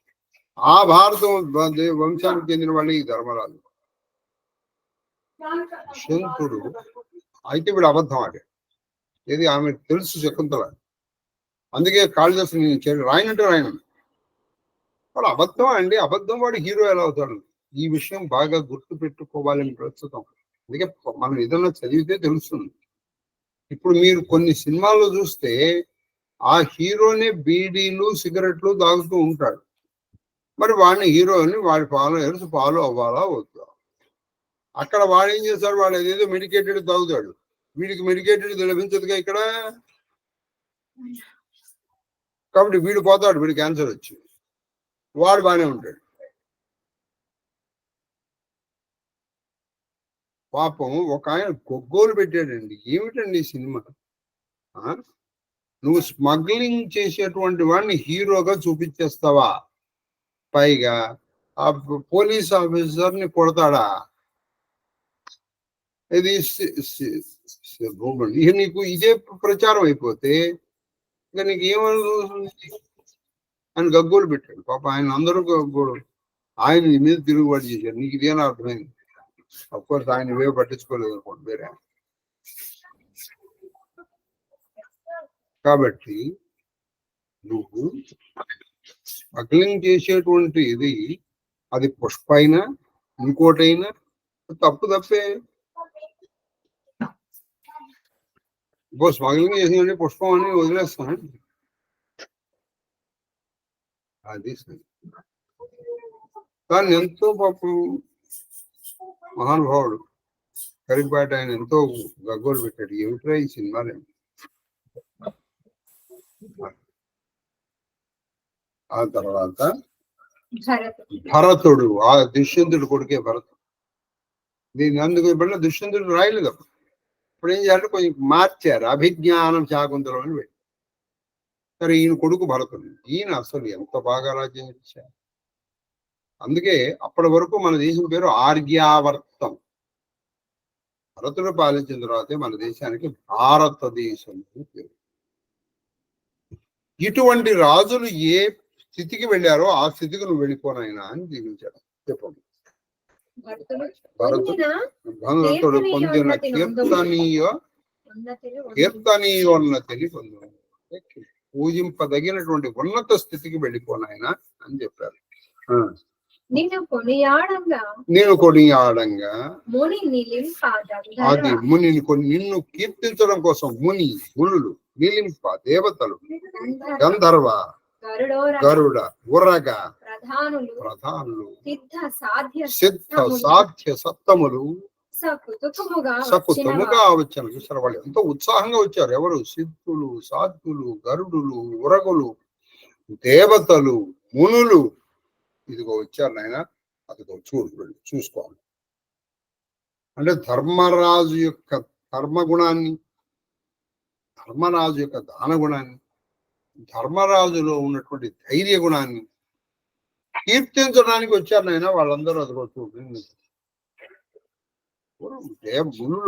మునులు, దేవతలు, గంధర్వులు, గరుడులు, ఉరగులు, అంటే అందులో ప్రముఖులు. మళ్ళీ అలాగే సిద్ధులు, సాధ్యుల్లో గొప్పవాళ్ళు వీళ్ళందరూ వచ్చారు. వారి నెల్లను చూప అతడు వినయ సమృతాంగుడకు ఆదరముగా ఆచారం. అది ఏం చేశాడు? వాళ్ళందరినీ చూడు అని చూపించాడు. ఇప్పుడు ఎంతో వినయముతో నిండిపోయినటువంటి కప్పేసుకున్నటువంటి అంగులకు అంటే శరీరంగా వీళ్ళందరూ నా దగ్గరికి వచ్చారా? స్టార్ట్ చేయండి, పొగడండి అలా అనుకో. అందుకే వాళ్ళు వచ్చారు పొగటానికి. అదే ఏమన్నా పొగుడుతున్నాను అనుకో, కానివ్వండి అనలేదు. ఆయన వినయముతో నిండిపోయిన శరీరం కలిగిన వాళ్ళ ప్రత్యుద్ధతి అంటే వాళ్ళకి ఎదురెళ్ళాడు. ఉన్న గొప్ప వాళ్ళు వెళ్ళినప్పుడు వస్తున్నారని తెలిసిందనుకోండి, కనీసంలో కనీసం గుమ్మం బయట వరకైనా మనం వెళ్ళేటప్పుడు వచ్చేది. ఎక్కడికి పోతాడు వచ్చినవాడు, గుమ్మం వరకు వచ్చినవాడు గుమ్మంలోకి రాకుండా పోతాడు అని పిలుచుకోకూడదు. భారతం ఉన్న వాళ్ళని, చదువుకున్న వాళ్ళమైతే కాదు. ఎందుకంటే చదువు మనలో అజ్ఞానాన్ని పెంచుతుంది, అహంకారాన్ని పెంచుతుంది. భారతం వింటే అహంకారం పోయి వినయం పెరగాలి. అప్పుడు ప్రత్యుద్ధతి చేసి ఈయన ఎదుర్కొండా వెళ్ళి వాళ్ళకి నమస్కారం చేసి వినయం, వారెంతయు ప్రీతిమై వాళ్ళు కూడా చాలా సంతోషించారు. నాయనా ధర్మరాజా, గారవంపు పలుకు లెసగంగా అధిక సంభావనంపు చేసాడు. ఎంతో గౌరవంగా ఆయన్ని బాగా గౌరవించే మాటలు మాట్లాడారు. అయినా నీ ధర్మరాజ గుణాలు విన్నాము, ఇప్పుడు కన్నాము. ఒకప్పుడు మీ గురించి విన్నాము, ఇప్పుడు ప్రత్యక్షంగా చూసాం, బాగుంది అని అందరూ పోయారు. ఆనందములు వెళ్ళచుదలు వాళ్ళ యొక్క ముఖాలు బాగా విప్పారుతూ ఉండగా ధర్మరాజును స్తుతి వాక్యములు చేసిరి. స్తుతి వాక్యములు అంటే పొగిడారు.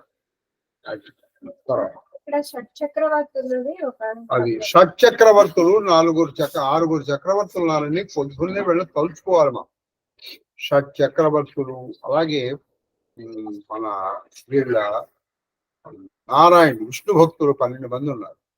అలాగే విశ్వభక్తులు, వాళ్ళని తలుచుకోవాలి. ఒకప్పుడు తలుచుకునే వాళ్ళు లేండి, మనకి తెలుసుకునే అవసరం లేదు కానీ. కాబట్టి ఎందుకైనా మంచిది ఆ షట్చక్రవర్తులు చెప్తాను. ఈ శ్లోకం నేర్చుకునే ప్రయత్నం ఉంటే చేయండి, లేకపోతే మాని చెప్పం.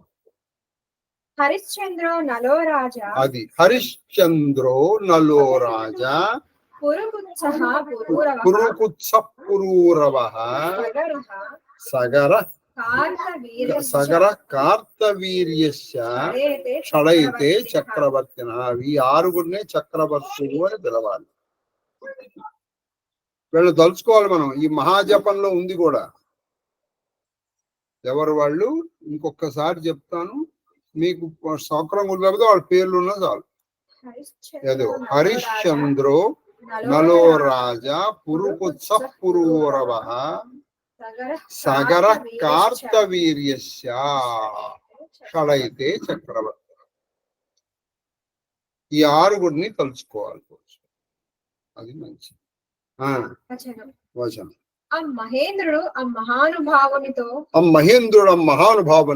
మరియు ఆ మహేంద్రుడు ఆ మహానుభావుడైనటువంటి ఇలా ఆకాశ గంగ ఇదే పుణ్యాకృతి. అది ఆకాశ గంగ ఇదే పుణ్యాకృతి ఉన్నది. అగో ఆకాశ గంగ, అది విష్ణుపాదాబ్జ సంపూర్ణ. నువ్వు దీంట్లో స్నానం చేయలేనా, అప్పుడు నీకు ఈ మనుష్య భావం పోతుంది. పరిప్లుతాంగుడవై అంటే బాగా అందులో బాగా మునిగిపోయి, బాగా ప్లుతాంగుడవై బాగా తడిచిపోయిన శరీరం కలిగాడు. ఆకాశగంగలో చేస్తారు. సుశ్లోక అంటే మంచి చరిత్ర కలిగినటువంటి ఓ ధర్మరాజు. మంచి చరిత్ర. శ్లోకము అంటే మంచి చరిత్ర. నా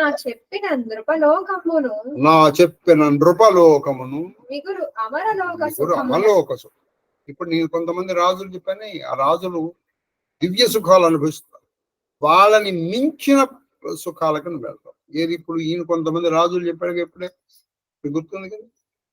ఎవరు? మాంధాత్రుడు, నలుడు, తర్వాత హరిశ్చంద్రుడు, దుష్యంతుడు, భరతుడు, దిలీపుడు అని వీళ్ళు చెప్పారు. కానీ అసలు షట్చక్రవర్తులు అయితే వీళ్ళు. ఎవరు? హరిశ్చంద్ర నలో రాజా పురుకు చక్రూరవ సగరో కార్తవీర్యస్య షడైతే షట్చక్రవర్తి. వీళ్ళు ఆరుగురు తర్వాత యముడు ధర్మరాజును, ఇప్పుడు సాక్షాత్ యమధర్మరాజు వచ్చాడు ఈయన్ని మెచ్చుకోవడానికి. ఎవరిని? మన ధర్మరాజు గారు. శీసపద్యం అని అన్నప్పుడు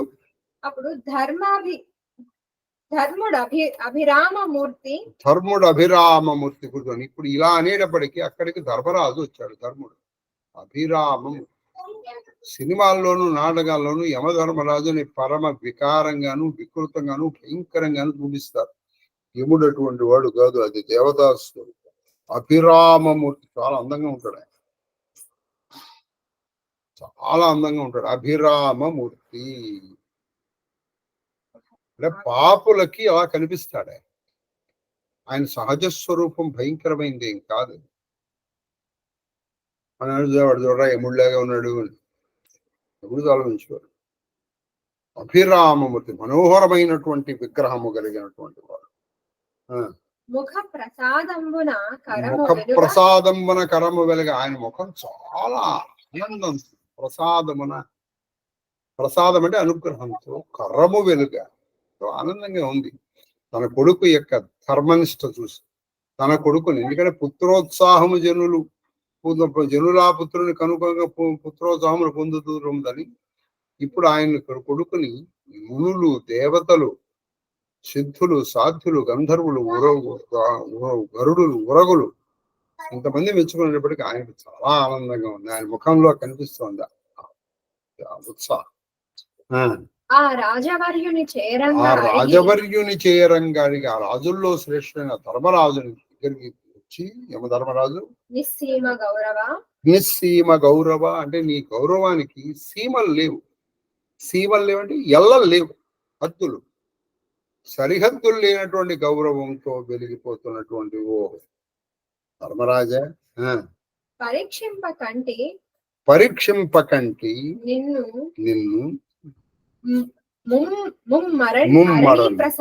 అది ముమ్మరం నిన్ను 3 సార్లు పరీక్షించగా నేను చూశానయ్యా. ఒకటి అరణి ప్రసంగమున అంటే అరణ్య, మీరు అరణి కోసం అంటే వాళ్ళు ఏం చేశారు, వాళ్ళకి అగ్ని కావాల్సి వచ్చింది. అందుకని చెప్పేసి వాళ్ళు ఏం చేశారు, ఈ అగ్ని కోసం ఇలా వెతుక్కుంటూ వెళ్ళారు. అందరికి దాహం వేసింది. ఆ కాసాల్లో ప్రవేశించారు. అక్కడ ఒక ఆయన ఉన్నాడు, నువ్వు వద్దు అన్నాడు. వీళ్ళందరూ అందరూ చచ్చిపోయారు. అప్పుడు యక్ష ప్రశ్న, అప్పుడు మొదటిసారి ఈ ధర్మనిష్టను చూశారు. అరణి ప్రసంగమన 2, ద్వైతవనంలో మీరు ఉండగా అరణి ప్రసంగంలో చూశాను. 2 తగిలి కుక్కతో వచ్చినప్పుడు దైవతగిరి అంటే మేరు పర్వతం దగ్గర నీతో కుక్కగా వచ్చినప్పుడు నన్ను వదిలి వెళ్ళనంటావే, అక్కడ ఎక్కడంటావే? చివరికి నువ్వు ఏమాటన్నావు, అయ్యా మీరు వెళ్ళిపోండి, నేను దీన్ని వదిలిపెట్టి వెళ్ళను, నేను ఇక్కడే కూర్చొని తపస్సు చేసుకుంటాను అన్న నీ దృఢ నిశ్చయాన్ని చూసి అప్పుడు 2వ పరీక్ష అనుజవర్గ విషయంబుగాగా అది. ఇప్పుడు 3వసారి నీ అనుజవర్గము కోసం 3వసారి కాదు తగిలితో వచ్చి దైవతగిరి అనుజవర్గ విషయంబుగాగా ఇప్పుడు ఇచ్చట. కాబట్టి మొదటిది ఇప్పుడు ఆ అరణి కోసం మీరు వచ్చినప్పుడు మొదటిసారి, 2వసారి కుక్కగా వచ్చినప్పుడు ఇప్పుడు నీ అనుజుల కోసం నువ్వు కాదు, అనుజవర్గం 2వది కాదు 3వది, మాకు కూడా తెలుగు వచ్చు. కాబట్టి అనుజ వర్గముతో వచ్చింది ఇప్పుడు ఇచ్చావు. నువ్వు అనుజుల కోసం నువ్వు నరకానికి ఉండమని సిద్ధపడిపోయావా? నువ్వు అసలు ఎవడు ఉంటాడని చెప్పి అయితే మనం ఎక్స్ప్రెస్ అవర్ సింపతి. అంతేనా?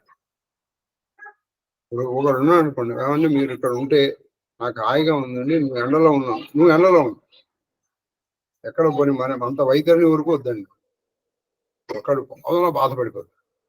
అబ్బా మీరు చాలా తపస్సు చేసినట్లునండి, మీరు ఎండలో పొడుగు లేకుండా మీరు నా పక్కన ఉంటే నాకు చాలా సుఖంగా ఉందండి, అలాగే నీకు సుఖం కోసం నీ ఎండలో ఉండాలే బాబా అని వాడిని తిట్టు వస్తుంది.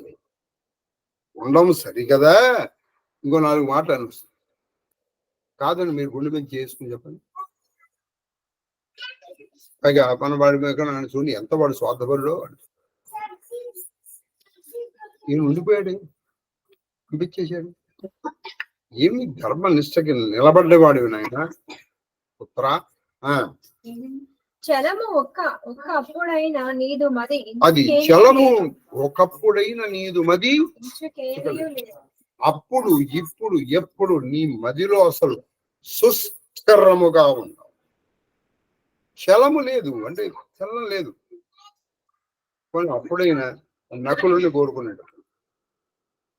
రెండోసారి కుక్కకు వస్తుంది. సరే ఇంతగా ఇంద్రుడు చెప్తున్నాడమ్మా, మరి నువ్వు జాగ్రత్త అన్ని కుక్కని జాగ్రత్తగా పంచభూతాలు మీరు చూడండి, కుక్కను వదిలేసాను ఎక్కలేదు.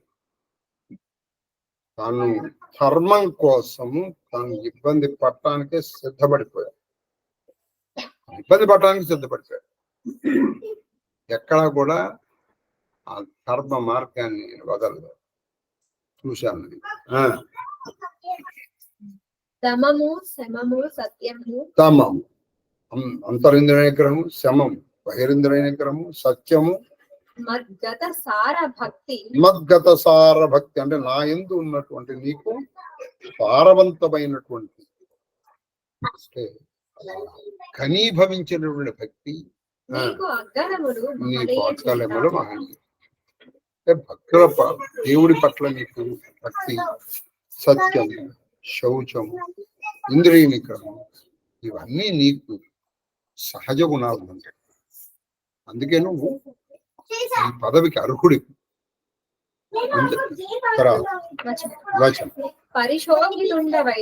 పరిశోధితుండవైతే అంటే నువ్వు బాగా పరిశోధించబడ్డావు, పరీక్షింపబడ్డావు. మీకు అదే మొన్న కూడా నేను ప్రశ్న అడిగాను. నీకు ఒక సరైన గురువు దొరకాలి.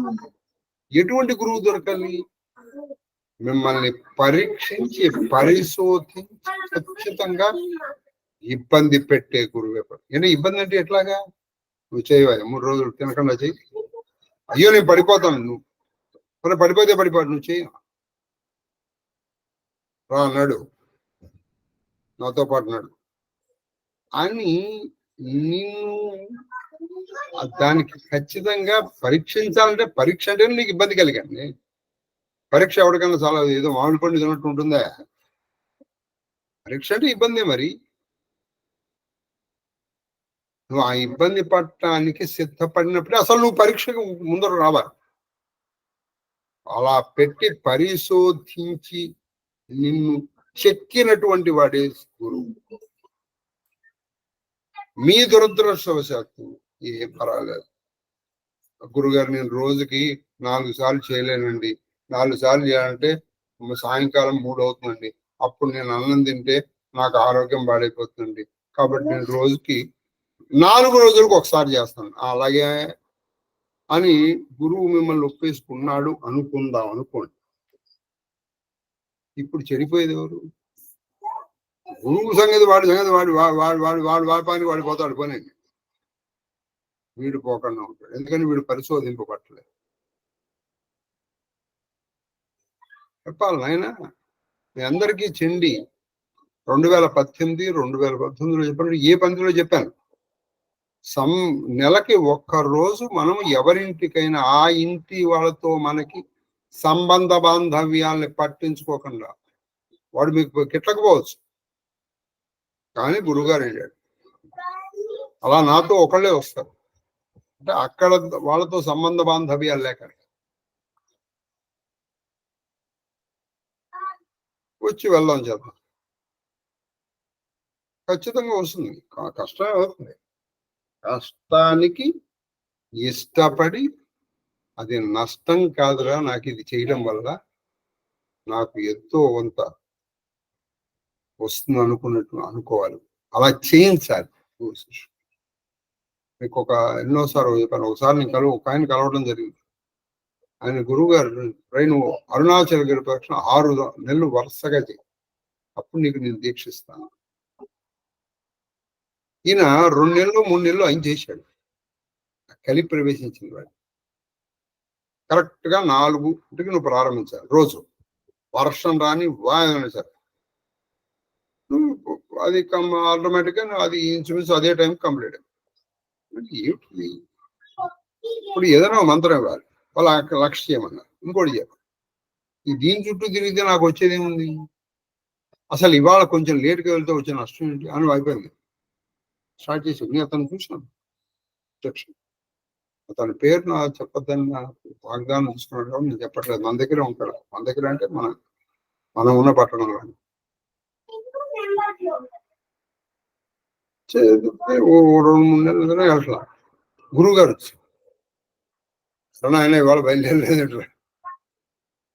మరీ గురుగారు ఎందుకని ఇప్పుడు అనలేడుగా, అందుకని ఏం లేదండి బయలుదేరుతున్నాం.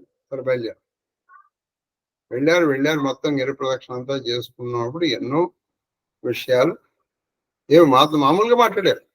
కొంచెం సాంఘికంగాను, రాజకీయంగా, కొంచెం దేవుడి సంబంధంతో అన్ని మాట్లాడుకోవచ్చు. ఇంటి వరకు వచ్చారు. కరెక్ట్ గా ఇంకో ఇంటికి వచ్చి అర్థం ఇల్లు తీసుకున్నాడు. అది గేట్ దగ్గర గుడి తెస్తూ ఉంటారు, నువ్వు లోపలికి వెళ్ళి ఇప్పుడే వస్తాను లోపలికి. ఇంతప్పటికి గురువు రాదు. మళ్ళీ బయటకు వచ్చేసాడు. ఆయన లేడు. ఫోన్ చేస్తే ఆయన హైదరాబాద్లో నువ్వు అరుణాచల్ అక్కడ వచ్చాను రా, నేను రాలేదు. వాళ్ళు ఆయన కన్నీరు అయిపోయారు. ఎందుకంటే నేను గురువు అంటే నా గురువు రచితం. ఆయన చెప్పిన దాని మీద నువ్వు అది అతర్క్యం, దాన్ని తర్కిస్తున్నావు లేదా దాన్ని అతిక్రమిస్తున్నావు. ఇంకా ఆయన గురువు ఏంటి, నువ్వు శిష్యుడు.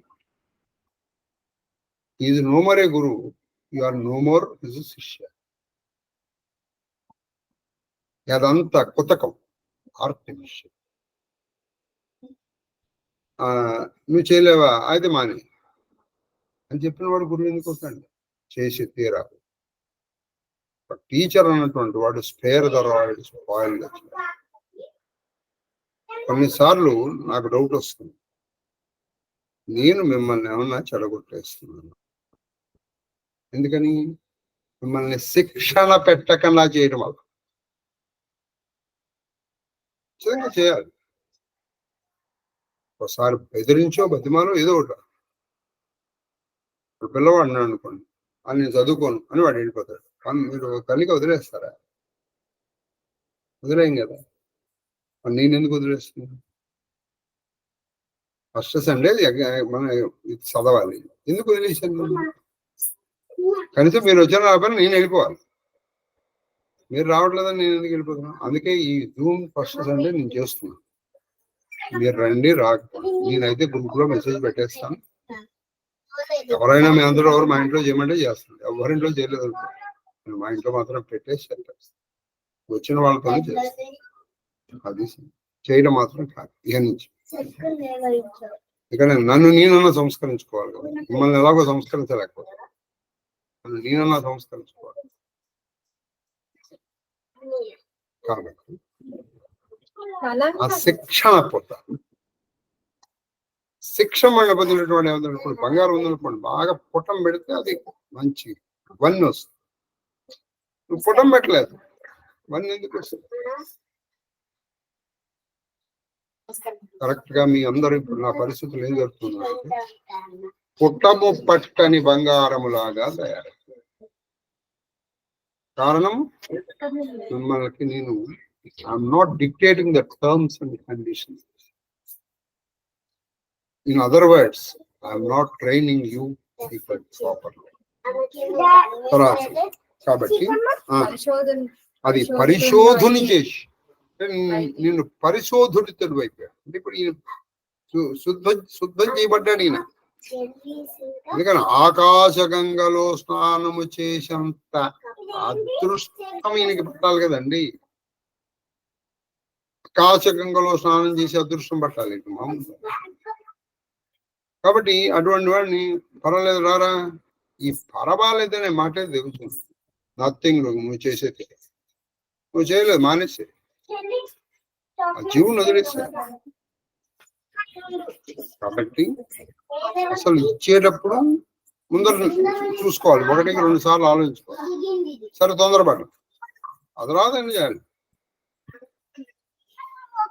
ఖచ్చితంగా చేసాం, ఇప్పుడు వస్తా, ఖచ్చితంగా వస్తాను.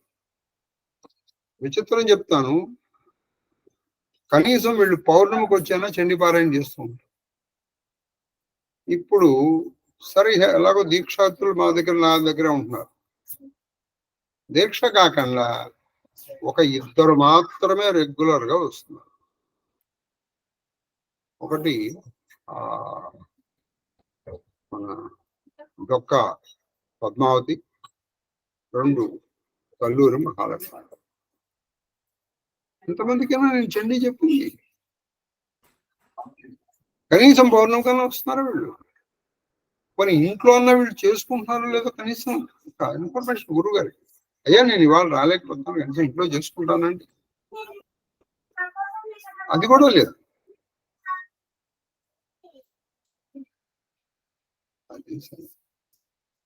ఏం చేస్తాం? యథా రాజా తథా ప్రజ అని, యథా గురు తథా శిష్య. చెప్పు. కలంక తొరంగి నువ్వు నీ ఆందోళన పోగొట్టు, సుఖి వైపు. అంటే ఈ మానుష భావాన్ని వదిలేసేయి. ఎంతవరకండి మనుషులు?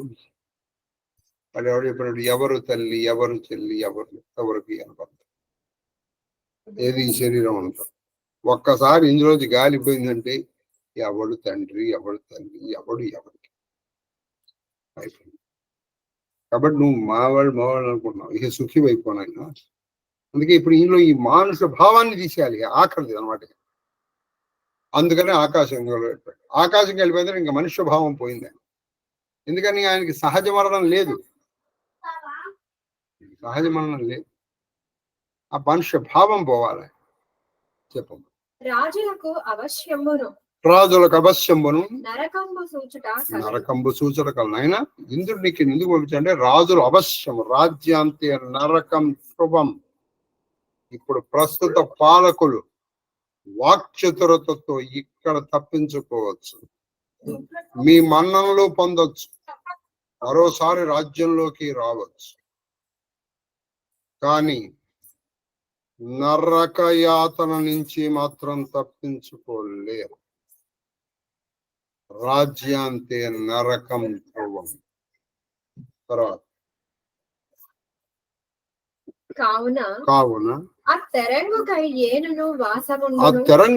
ఏనును వాసముండును నిన్ను కడు కీడకు చోటు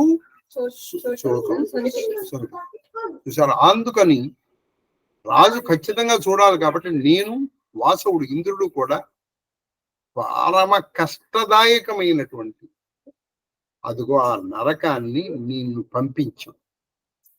నిన్ను పంపించింది ఎందుకంటే ఊరికి నరకాన్ని చూపించారు పాప, చూపించి. సూర్యతనయుడు అంటే కర్ణుడు, పవననందనుడు అంటే భీముడు, నరక దుఃఖానుభవములు మా చేసిన ఎడ మేము చేసాము. ఇప్పుడు వాళ్ళందరూ ఈ నరక భావంలో ఇవంతా మాయమైపోయింది. అంటే ఏంటి? వాళ్ళు నిజంగానే బాధపడ్డారు, కానీ అదంతా మాయ. వాళ్ళ జీవులు అది నిజంగానే పడ్డారు, ఇది గుర్తుపెట్టుకోండి. ఈయన నిజానికి నరకానికి వెళ్ళలేదు, నరకాన్ని సృష్టించారు. అక్కడ వీళ్ళ కొత్తగా వీళ్ళు అక్కడ పడ్డారు, అది అయిపోయింది. అందుకే అక్కడ మొత్తం అంతా మాయమైపోయింది. వీళ్ళు వచ్చేటప్పుడు నీకు తెలిసే వారు పుణ్యలోక వాసులై ఉనికి వాసవు వాక్యముల తేటపడి, వాళ్ళు పుణ్యలోకాల వాసులు కూడా తేటపడిపోయింది. ఇప్పుడు ఇంద్రుడు చెప్పాడు కావు, చూడు నాయన వాళ్ళ ఎంత పుణ్యలోకంలో కర్ణుడు గాని, భీమార్జున నకుల సహదేవులు, ద్రౌపది తదితరమైనటువంటి వాళ్ళు కానీ ఎటువంటి పుణ్యలోకాల్లో ఉన్నారని ఆయన చెప్పాడు. అది కూడా అయిపోయింది. కాబట్టి నువ్వు వాళ్ళ గురించి కూడా దిగులు పడాల్సిన అవసరం లేదు అని చెప్పి కందబజ అది నీవి ఆకాశ నది పావన సలీలముల. ఈ ఆకాశ నది అంటే గంగా పావనము పవిత్రమైనటువంటి సలీలముల మునుగులో మునుగు. భవ్యాత్మ భవద్భావంబు విడుచు. భవద్భావము భవ అంటే పుట్టుక. ఈ పుట్టుక అనేటి భావం అప్పుడు నీలో పోతుంది, పోయి నీ మనుష్య భావం కూడా పోతుంది. నేను మనిషిని అనే భావం పోతుంది. కాకపోతే నీ మనిషిని, ధర్మరాజుని, నేను సో వాడిని నీ అడ్రస్ పోతుంది. అసలు నీలో ఉన్న చైతన్యం జాగృతం. మానుష భావ వికారముల మానుష భావ వికారముల శోక బంధములు శోక బంధు చూడండి, మానుష భావములు పోతాయి, ఈ శోకంతో బంధాలన్నీ పోతాయి. నువ్వు బంధం పెట్టుకున్నావంటే అది శోక కారణమేనండి. ఏవైనా శోకమే, ఎప్పటికైనా ఫైనల్ గా శోకమే. కానీ చివరి వరకు ఏ బంధం వచ్చేది కాదు.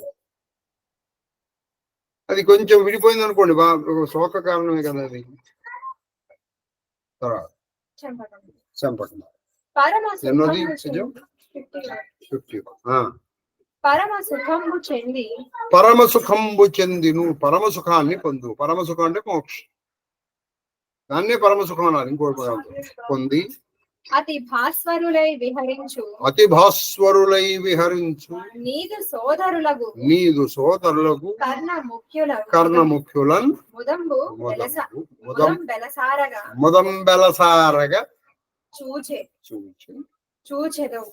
కాబట్టి నువ్వేం చేస్తావు, పరమ సుఖాన్ని పొందుతున్నటువంటి కర్ణుడు నీ మిగతా వాళ్ళందరూ కూడా ఆనందంతో నువ్వు వాళ్ళని చూస్తావు. నువ్వు అక్కడికి వెళ్ళి చూస్తావు. ఈ మహోత్తర బహు సౌఖ్య నిర్మల పదంబు ఈ మహోత్తర బహు సౌఖ్య నిర్మల పదంబున దివ్య విహార లీలం పరగద వేళ ఇంకిచట బాంధవ వరరక్షక. బాంధవ వరరక్ష అంటే బంధువుల్ని రక్షించేటువంటి ఓ ధర్మరాజా. అవ్వా ఏమన్నాడు ఇప్పుడు ఇక్కడ ఆయన, ఇంకా ఇక్కడెందుకయ్యా, ఇంకా ఇక్కడెందుకు, అక్కడ వాళ్ళు మహోన్నత స్థితిలో ఉన్నారు, అక్కడికి వెళ్ళిపోదాం రా తెచ్చారని. నువ్వు ఎప్పుడైతే ఈ ఆకాశగంగలో మునిగిపోతావో నీకు కూడా ఈ మనుష్య భావం పోతే నువ్వు కూడా హాయిగా అక్కడికి వెళ్ళిపోతావు. సో ఒకసారి చెప్పమ్మ భజం, ఇక్కడ మంచి భజం. పరమ సుఖంబు చెంది అది సౌఖ్య నిర్మల పదంబు అది నువ్వు ఎటువంటి ఎక్కడికి వెళ్తావు, పరమ సుఖం బహు సౌఖ్య నిర్మల పదంబు అది పరమ మొదటి చదువు పరమ సుఖంబు చెంది పరమ సుఖంబు విహరించు నీదు సోదరులకు కర్ణ ముఖ్య ముదం బెసలారగా చూచదము. ఇప్పుడు ఈ మహోత్తర ఈ గొప్పదైనటువంటి బహు సౌఖ్య నిర్మల పదంబున దివ్య విహార పరగద లీల అంటే ఈ స్వర్గ సౌఖ్యాలను మించినటువంటి ఉంది అది. ఇక్కడ అనేక సుఖాలు ఉన్నాయి, అక్కడ సుఖం పరమ సుఖం. ఇక్కడ చాలా గొప్ప అర్థాలు చెప్పచ్చు. నీకు ఇక్కడ సుఖాలు బహు అంటే ఎక్కువ, అయితే బహు ఉందనుకోండి ఇది క్షణికం. ఇప్పుడు నువ్వు తినచ్చు, తిన్నంతసేపేనే కాలం చూసావు, చూసినంతసేపు మళ్ళీ అదే ఎక్కువ సార్లు చూసావు అనుకో నీకు పోతుంది, ఆనందం పోతుంది. ఒకటి విన్నావు ఆనందం, మళ్ళీ విన్నావు అంటే అది పోతుంది. కానీ ఒకటి ఉంది అది పరమ సౌఖ్యం, అక్కడ వాళ్ళు ఉన్నారు. ఇక్కడ అంటే ఈ స్వర్గంలో ఇది బహు సౌఖ్యాలు, ఇది నిర్మలమే. ఇక్కడ నీకెందుకయ్యా దీన్ని మించిన సుఖం అంటే ఈయన తేల్చి ఒకటి చెప్పేశాడు. దుర్యోధనుడు కూడా ఎక్కడున్నాడు, స్వర్గ సౌఖ్యాలు మాత్రమే అనుభవిస్తున్నాడు. ఆ పైన ఉన్నారు ఇప్పుడు మీ తమ్ముళ్ళు వాళ్ళు, దానికి నువ్వు వెళ్తావు. వాడు ఎక్కడి వరకు అంటే అక్కడ వరకే, సుఖాల వరకే, అంటే బహు సౌఖ్యాలు. కానీ అక్కడ పరమ సుఖం లేదు. ఇక్కడ నువ్వు ఉంటావు ఎందుకయ్యా, పద అక్కడికి వెళ్దాం, పద వెళ్ళు ఆకాశంలో స్నానం చేయాలి. తర్వాత ధర్మజుడు ఆకాశగంగా గంగావహము చేసి అయిపోయింది. అవగాహము అంటే స్నానం అని పలికి ఇలాని ధర్మదుడు తనయుని తోడ్కొని అలా చెప్పిన వెళ్ళి స్నానం చేసినా ఆయన వీడు ఉండలేదు. పాపం యమధర్మరాజు ఆయన దగ్గరుండి తీసుకెళ్ళాడు ఆకాశంగా తోడ్కొని. అయ్యందరూ తోడు అడుగుదారు. ఆయన కోసం వచ్చినటువంటి మునులు, సిద్ధులు, సాధ్యులు, గరుడులు, గంధర్వులు వాళ్ళందరూ కూడా వెనకాల వస్తూ ఉండగా ఆకాశ గంగా గంగోపాంతమునకు పోయి ఎందుకని ఆకాశ గంగ ఉపాంతము అంటే దగ్గరకు వెళ్ళి ఆ పుణ్య నది ఆ పుణ్య నది ఆ మహానుభావు ఆ పుణ్య నది ఆ మహానుభావు ఆర్య సంస్థవన ఆర్య వాక్యముల చెరగ. సంస్థవన వాక్యంబులు ఆర్యుల యొక్క అంటే పూజించేటువంటి వాళ్ళ సంస్థవన వాక్యంబులు వాళ్ళు మాట్లాడుతున్నారు అంటే వేద వాక్యం చల్లగా అందరూ చక్కగా చేస్తున్నారు. అలా మాట్లాడుతూ ఉండగా కానీ చెప్తున్నారు ఇది గౌరీ మిమాయ సలిలాని దక్షత్యేకపదేది పదే సాజదుష్పదే అష్టాపదే నవపదే బభూషి సహస్ర అక్షరా పరమే వ్యోమన్ అని అందరూ అంటూ ఉండగా ఈ మహానుభావుని తీసుకుని వెళ్ళి అంటే మంత్రయుక్తమైన స్నానం చేయిస్తున్నారు. ఆయన మాంత్రిక స్నానం అన్నమాట. ఇక్కడ మాంత్రిక స్నానం జరుగుతోంది. భవ్య స్నాన మంగళం ఆచరించి గొప్పదైనటువంటి మాంత్రిక స్నానం ఆచరించి మానుష తనువు ఇప్పటి వరకు ఈ మనుషు ఉన్నట్టు తనువు పడిపోయాడు. ఆయనలో ఉన్నటువంటి దివ్య జ్యోతి ఇప్పుడు అది బయట దివ్య తనువు దివ్యంబగు మహిత దేహంబు దివ్యమైనటువంటి ఇప్పుడు ఆ శరీరానికి ముసలితనము ఉండదు, రోగం ఉండదు, ఎప్పుడు యవ్వనముగా ఉంటుంది, పటిష్టంగా ఉంటుంది, బలంగా ఉంటుంది. ఆ శరీరం నుంచి కాంతులు వెదలుతున్నాయి. ఇప్పుడు ఈ శరీరం ఏముందండి, నువ్వు 2 రోజులు స్నానం చేయకుండా ఎవరి పక్కన కూర్చుంటే ఎవరు కొంచెం దూరంగా కూర్చోరంటాడు. దీన్ని ఎప్పటికప్పుడు నువ్వు క్లీన్ చేసుకుంటూ ఉంటేనే ఇదేదో బాగుంది అనుకోవాలి. దీన్ని కొన్ని గంటలు క్లీన్ చేయకపోతే నీ పక్కన ఎవడు కూర్చోడు అదే. కానీ అలా అని కాదు, అది దివ్య దేహం. దాన్ని పొంది మహిత దేహము దాల్చి ధర్మరాజు అయిపోయిందండి. పాండవులు మొత్తం అందరూ మహాదేవ్ అయిపోయింది. దాదాపు భారతం అయిపోయిందండి. అయితే ఇంకా 45 పద్యాలు ఉన్నాయి. మన దగ్గర 5 రోజులు ఉన్నాయి. 5 9 45 తర్వాత చూడండి. ఎప్పుడైతే మానుష దేహం పోయిందో అన్నీ పోయినాయి. ఏం పోయినాయి? వైరము అంటే శత్రుత్వం, మత్సరము వాడికి అది ఉందా వాడికి ఉందే నాకు లేదు, ఇదేగా మత్సరం అంటే. ఏడుపు లేదు, స్నేహ వీడు అంటే నాకు ఇష్టం, వీడంటే నాకు ఇష్టం లేదు, ఈ స్నేహం కూడా పోవాలి. ఏది ఉండకూడదు, స్నేహం కూడా లేదు అక్కడ. వైరం లేదు, స్నేహం లేదు, మత్సరం, సంవాస అంటే సహవాసం. ఇక్కడే ఉండాలి, ఇది నా ఇల్లు ఏమీ లేదు. లౌల్యము అంటే చంచలత్వం. నాకు ఇది లేకుండా పోయింది, అది నాకంటే ఇష్టం సార్, అది పోయింది సార్. ఇందులో నీకు ఇష్టం లేదు, అది ఇష్టం లేదు, నీకు ఇది కావాలి లేదు, ఇది పోవాలని లేదు. గర్వ పోయింది, గర్వం లేదు ఇప్పుడు. శోకము లేదు, ఆదులైన మొదలైనటువంటి హృద్గత వికారములు అంటే మనస్సులోంచి వచ్చేటువంటి వికారములు, ఉద్గత లోపల నుంచి పుట్టేటువంటి వికారములన్నీ పోయింది. ఇవన్నీ మనసు నుంచి పుట్టినాకే. ఏది? ప్రేమ, స్నేహము, మాత్సర్యము ఇవన్నీ పోయింది. దీనికి ఒకళ్ళ మీద స్నేహం లేదు, ఒకళ్ళ మీద ద్వేషం లేదు. ఆ స్థితికి వెళ్ళిపోయింది. నిర్ధూమత్వమున వెలంగు. ధూమము అంటే పొగ లేకుండా వెలిగిపోతున్నాడు ఆయన. పావకుడు పోలే ఒక రావున అంటే అగ్నిలాగా వెలిగిపోతుంది. ఎలాంటి అగ్ని? నిర్ధూమ అంటే పొగలేని అగ్నిలాగా. శోభిల్లే పౌరవి. ఇవాళ చాలా చక్కటి అతని దగ్గర ఆపేమండి. అలా వెళ్ళారు. ఆ స్థితికి మనం వెళతామా వేదాన్ని వేరే విషయం. కనీసం ప్రయత్నం చేయకపోతే ఎట్లా? ప్రయత్నం చేయకపోతే నేను ఇంతే అంటే నువ్వు అంతే, అది అంతే.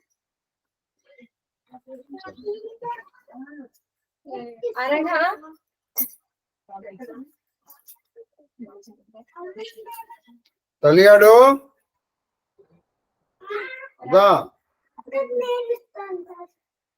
మళ్ళీ అల్లరి వాడు ఏడుస్తాను. నువ్వు మంచివాడు. నేను నువ్వు శ్యామ. నువ్వు హారకేమో అన్నయ్య కెమెరా ఇచ్చాడు. ఇద్దరు చామరం, ఇద్దరు హారతి. కొంచెం పడిపోతుంది హారతి. ఆ ఫ్యాన్ తీసు.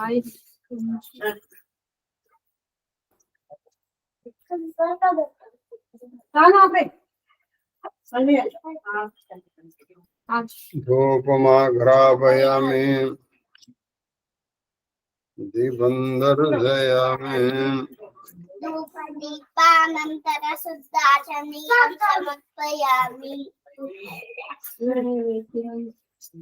ఓం భూర్భువః సర్వచేతన్యరూపమాజ్ఞావిద్యధీమహి బుద్ధిజ్ఞానం ప్రచోదయాత్. సాక్షాత్ పశ్చిమ అర్కంతువాపదిశించామి షోడశ ఉత్తపౌత్ర పరివేష్టిత శ్రీకృష్ణ పరమాత్మ కాశ్మీర ఫలాం చూతఫలం నివేదయామి. ఓం ప్రాణాయ స్వాహ, ఓం అపానాయ స్వాహ, ఓం యానాయ స్వాహ, ఓం ఉదానాయ స్వాహ, ఓం సమానాయ స్వాహ, ఓం బ్రహ్మణ్య స్వాహ. మధ్య మధ్య పాణిం సమర్పయామి, హస్తో ప్రక్షయామి, పాదౌ ప్రక్షయామి, ముఖపక్షానం సమర్పయామి, తాంబూల చర్వణాచమనీయం సమర్పయామి.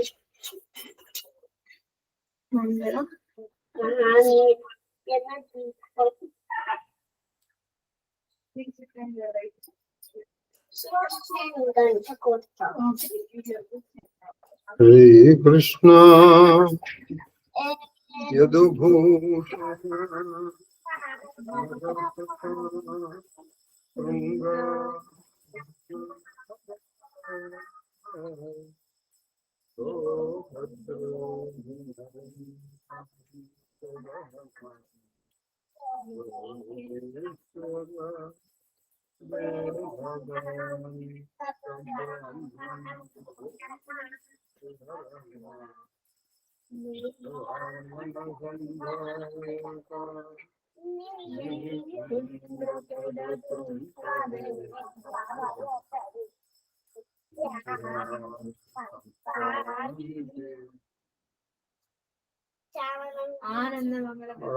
నీరాజన దీపం దర్శయామి, నీరాజనానందరం సమర్పయామి. నమస్కారం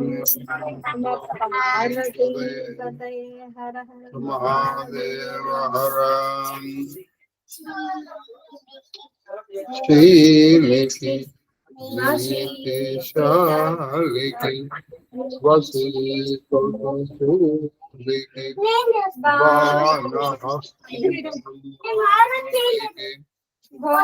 ఘోరనీరద విముక్త గోపికాపాలికి వర్ణ ధర్మ పరిపాలికి అర్జున భూజ యుగ్మ సంచాలికి చక్ర నిరుద్ధ మరీషిమాలికి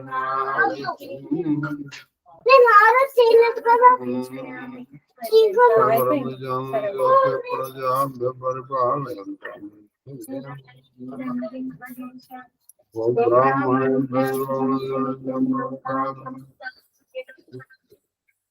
కాలే వర్షోయం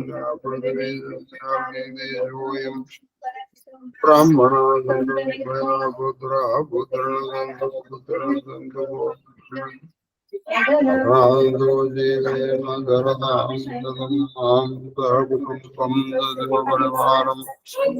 सर्वे जनान् रक्षन्तु सर्वजोपरिवारज धर्मबद्ध मनोहरफलसिद्धिरस्तु करोना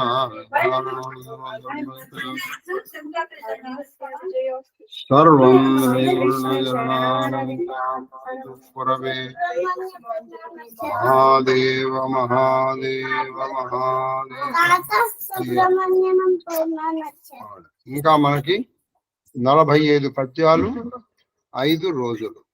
అది సంగతి. మహాదేవ్ పైకి బుక్ తీసుకొని పైకి రమ్మను. మహాదేవ్ మహాదేవ్ మహాదేవ్ సార్. మహాదేవ్ మహాదేవ్ మహాదేవ్ నాయన కేకు. మహాదేవ మహాదేవ మహాదేవ గురుగారు. మహాదేవ్ మహాదేవ్ మహాదేవ తల్లి శ్రీలలిత. మహాదేవ మహాదేవ గురుగారు మీ పాద పద్మములకు నా శిరస్సు వంచి ఎత్తుకోవడం నమస్కారాలు. అమ్మగారి పాద పద్మములకు నా శిరస్సు వంచి ఎత్తుకోవడం నమస్కారాలు. మహాదేవ మహాదేవ మహాదేవ మహాదేవ్ మహాదేవ్ మహాదేవ కన్నప్ప. మహాదేవ గురుగారు.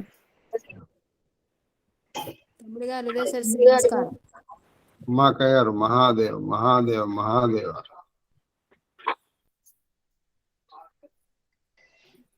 గురుగారు ఆయన ధర్మరాజు అంత ధర్మంగా పాలించినాడు కదా, ఆయన మోక్షం పొందలేదా గురుగారు? పొందాడుగా. మరి ఇప్పుడు అదే కానీ చెప్తున్నది. అదే లాస్ట్ లో వచ్చింది, ఫస్ట్ రాలే కదా. ఫస్ట్ అదంతా చూసినాడు. ఫస్ట్ లాస్ట్ ఎప్పుడైతే ఒకటి రావడమే ముఖ్యం, కానీ ఎప్పుడు వస్తే ఏంటమ్మా. ఇది ఎట్లా ఉంటుంది, మన శిష్యుల్లాగా ఎవరో గురువు నాకు ముందర పలకరించలేదు, ఆయన పలకరించాడు. ఎవరిని పలకరిస్తే ఏంటి అలా కదా. పైగా ఫస్ట్ లో ఎలా వస్తుంది మోక్షం, ఎప్పుడు లాస్ట్ లోనే వస్తుంది కదా. చేయాలి కదా, చేయకుండా ఎలా వస్తుంది.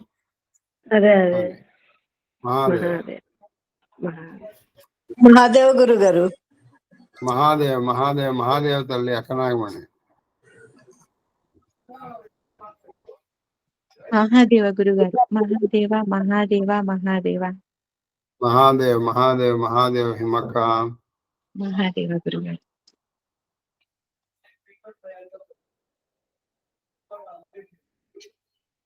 మాస్టర్ గారు నమస్కారం. మహాదేవ మహాదేవ మహాదేవ మహాదేవ్ మహాదేవ్ మహాదేవ తల్లి జయలక్ష్మి గారు. మహాదేవ